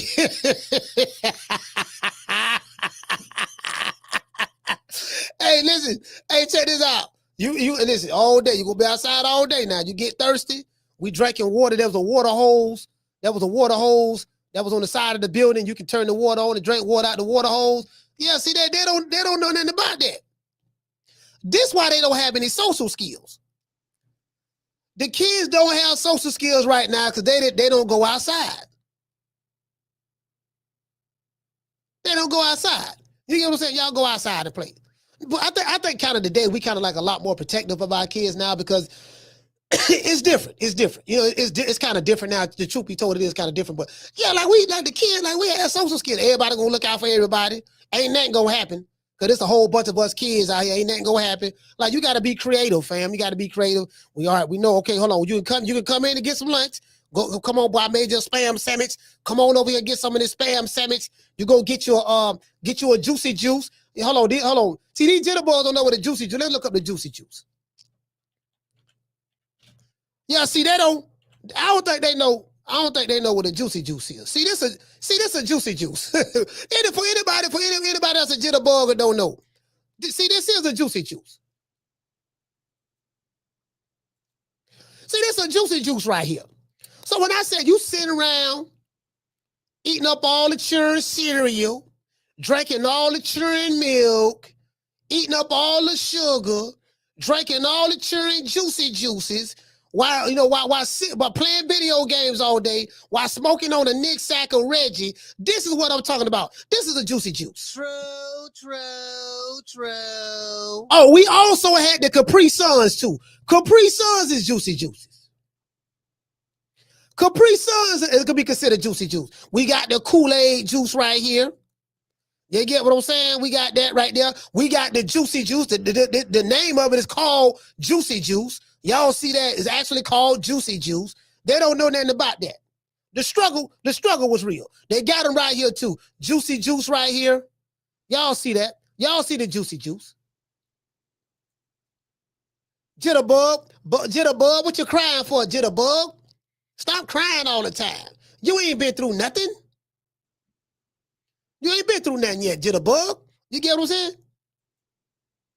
They ain't got no social skills. Hey, what he say? He said we called them teenies, coach.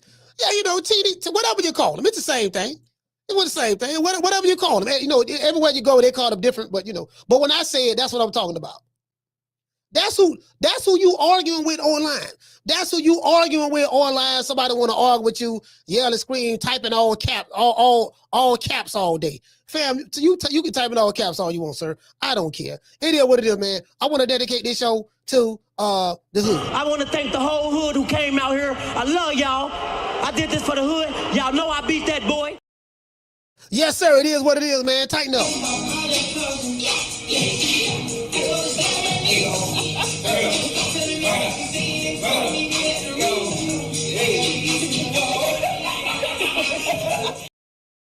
Hey, man, shout out to the lovers out there. Make it last.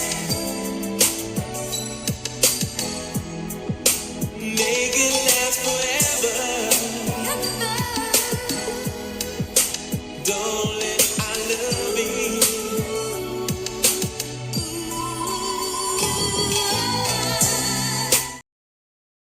Shout out to Floyd Mayweather. After my God, I respected you. I respect you. After my God. I respect you. After my God. Give him after my God. You second to God, champ. No. I didn't listen. I respect him. I'm sorry. I respect him. Come on for the nigga pass out. Take the picture before you pass out. Yeah, get him before he pass out. Yeah. Hold him up. Yo, we gotta take this guy everywhere. Yeah. Yo, champ. He needs air. You need air. Take the picture. Take the picture before you face the picture. That's my hero, right? That's my hero. One more.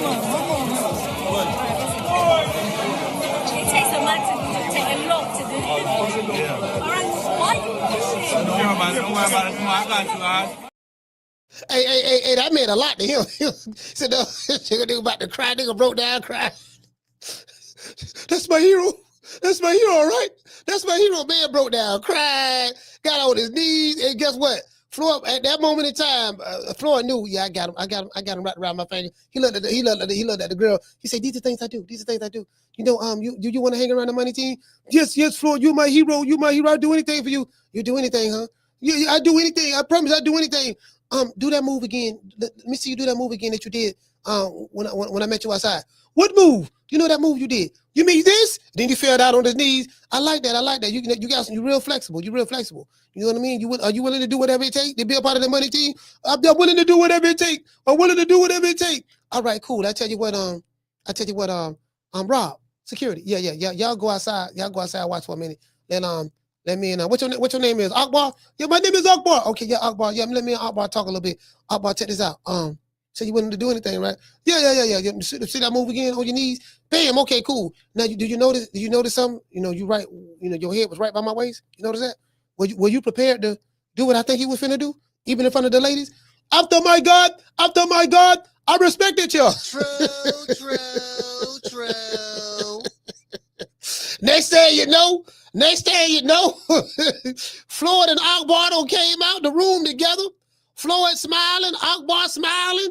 You get what I'm saying? You can just imagine what happened. I smell something, man. You smell something? I definitely smell something out here. I smell pussy. Listen here, man. I'm gonna give everybody a shout out. Man, after these messages.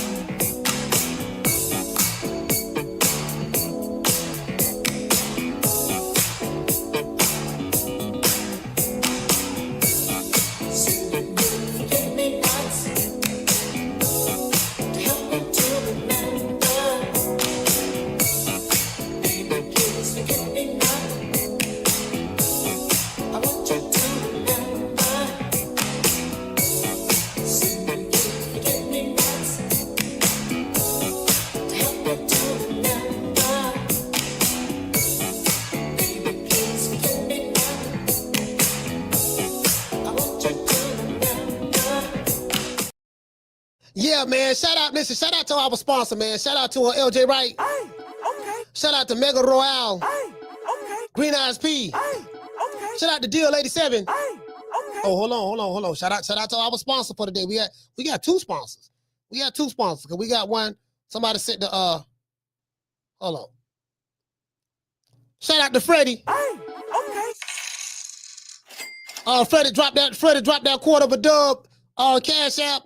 Hey, shout out to Willie. Hey, okay. For dropping that Cash App as well. And let's see who else we got. Shout out to the Cincinnati Cobra, man. Dropping that half for hundo on your boy. Shout out to Keys Bulldogs. Let's give everybody a round of applause. Yeah. Yeah, man. Yeah, see, the struggle was real. These jitterbugs don't know nothing about that. They don't know nothing about that.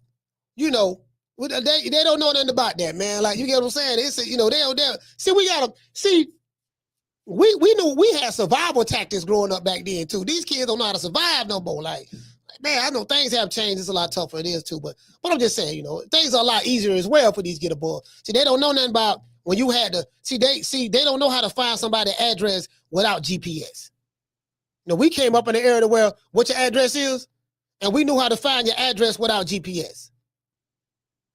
You know just by the numbers that's on the street, whether it's east or west or north or south or whatever the case may be, and what's the name of the street stay on what's across street?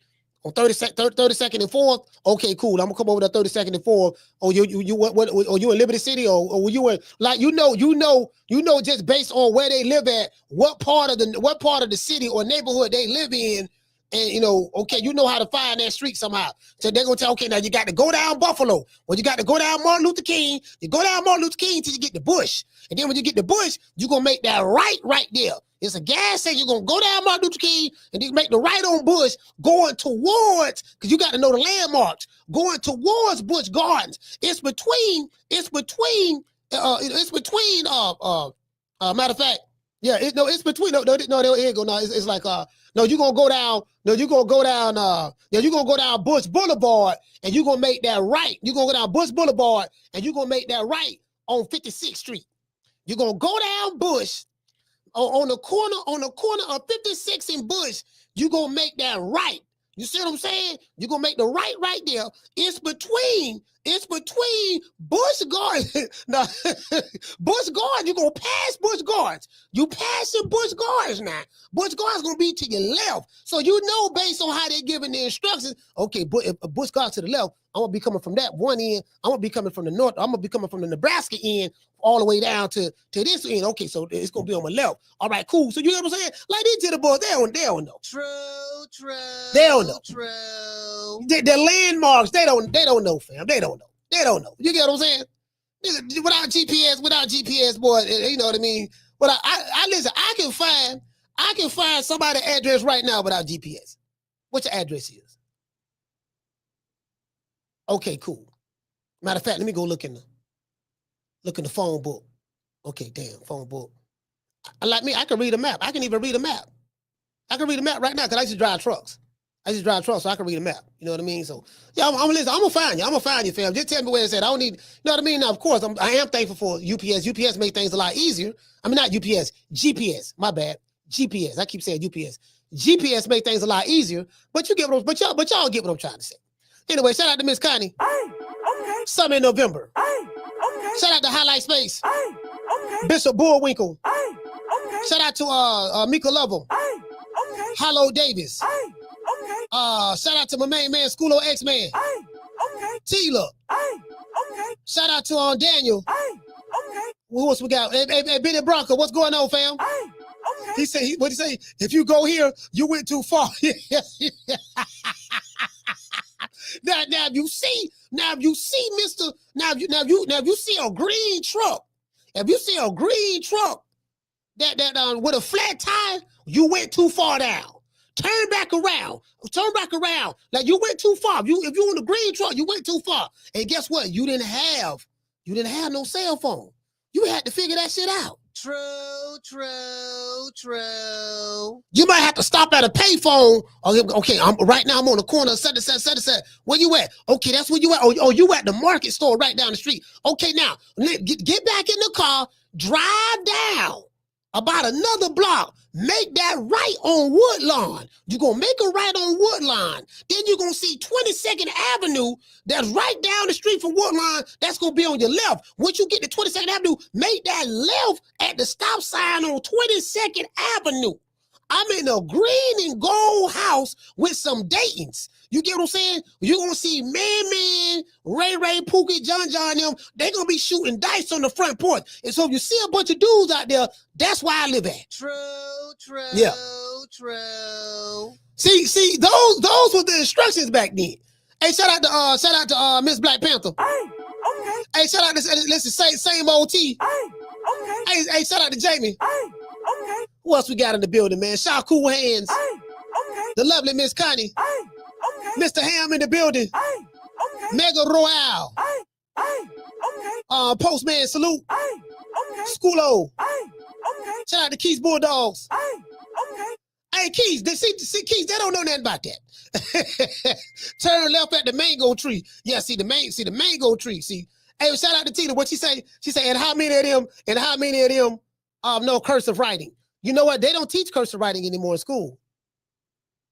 Not here in Florida, anyways, that I know of. They don't teach cursive writing. You know what I mean? So they don't teach it. I mean, the parents, you still should teach the kids cursive writing, but yeah, they don't teach it. They don't teach it. You know, because you know back then when you learn cursive, you know they had it written down already, like dotted out, and you got to trace the dots. Remember how they had the letter spelled? You had the uppercase letter and the lowercase letter, and you just have to, you know, trace it, just tracing and stuff like that, and you know stuff like that. So, shout out to Shaw Cool Hands. Okay. Who else we got? We got the one Mr. Ham. Okay. We have shout out to George Evans. Okay. Clinton, what's going on, brother? Okay. Seeing the same. Marquivia, what's going on? Okay. Jason, follow up Christ. Okay. Shout out to Comeback Tech. Okay. 169 Aquarius. Okay. Shout out to Mike Larry, what's going on? Okay. Yeah, man. Listen. Hey, shout out to Damien. Okay. Shout out to Damien. Yeah, Damien. They don't teach it no more. Yeah, see this. Hey, shout out to Herb Winston. Okay. Yeah, man. We just listen. What we gotta do. We gotta put the jitterbugs We gotta put them up under our wing and say, look here, man, you know, right now, this how it was back then. You know, how you find a job? You look in the newspaper, find out who hiring. Then you go over there and you walk in there and fill out an application. It might be a whole shopping plaza right there. Guess what you're doing for that day? You're gonna hit every business in that shopping plaza to apply for a job, fill out the application. You might know somebody working at McDonald's. Yeah, man, they hiring up here at McDonald's. One man, for real? Yeah, put a good word in for me. You go up there, fill out the application at McDonald's where your homeboy work out or whatever, or Burger King or whatever. You get what I'm saying? Shout out to Big John though. Hey, okay. Let's see. Shout out to Chris from Philly. Hey, okay. Freddie from Oakland 2 times. Hey, okay. Shout out to Jersey Bob, New Jersey. Hey, okay. DJ Spin from Philly. Hey, okay. We got Big John from Jersey. Hey, okay. And we got Mason from Flint, Michigan. Hey, okay. Yeah, see, they don't know nothing about that. They don't know. Hey, Big John. I'm telling you right now, I'm gonna be the old dude. I'm gonna be the old dude that's gonna be talking. Cause I'm doing it right. I'm doing it right now. I'm gonna be talking about back in the day. Yeah, jitterboys. See, back in my day. See, this how we did it back in my day, right? See, this how you get a girl back then. See, y'all, you jitterboys ain't got no game. Y'all ain't got no social skills, fam. You scared to walk up to them. You don't even know how to approach a woman like that. Look at you. You don't even know how to approach a woman. You scared to get rejected. Don't even worry about that, baby boy. You got to know how to talk to her, fam. See what I'm saying? Now the women have changed as well, but they ain't got no social skills. That's why they don't know how to deal with rejection. Because back then you try to talk to a woman, she gonna tell you no. You gonna get a good number, tell you no. But then you in my era, you're like, okay, I'll holler at 10 females a day. I got 3 of them number. Or I got 4 of them number. If you get 5, goddamn, you betting 500. That's good. Very seldom you gonna try to holler at 10 women and get all 10. Now, because you competing with the dope boys too. Because the dope boys, they got the money, they got the cars, and a lot of the girls I went to school with, they was crazy about dudes who had money. So you get what I'm saying. So you really gotta have some game. Either have some money or have some game, or money and game in order to, to snatch you a little something. You know what I mean? So they don't know how to handle rejection right now. They don't know how to do that. You get what I'm saying? They ain't got no talk game, fam. It is what it is, man. I catch you guys tomorrow, man. My motto, don't meet me there, beat me there. Peace, man. I catch y'all, man. Happy tomorrow is Friday, so I'm gonna see y'all Friday. Man, I'm out of here, bro. Let's go. Man, I'm out of here, bro. Let's go.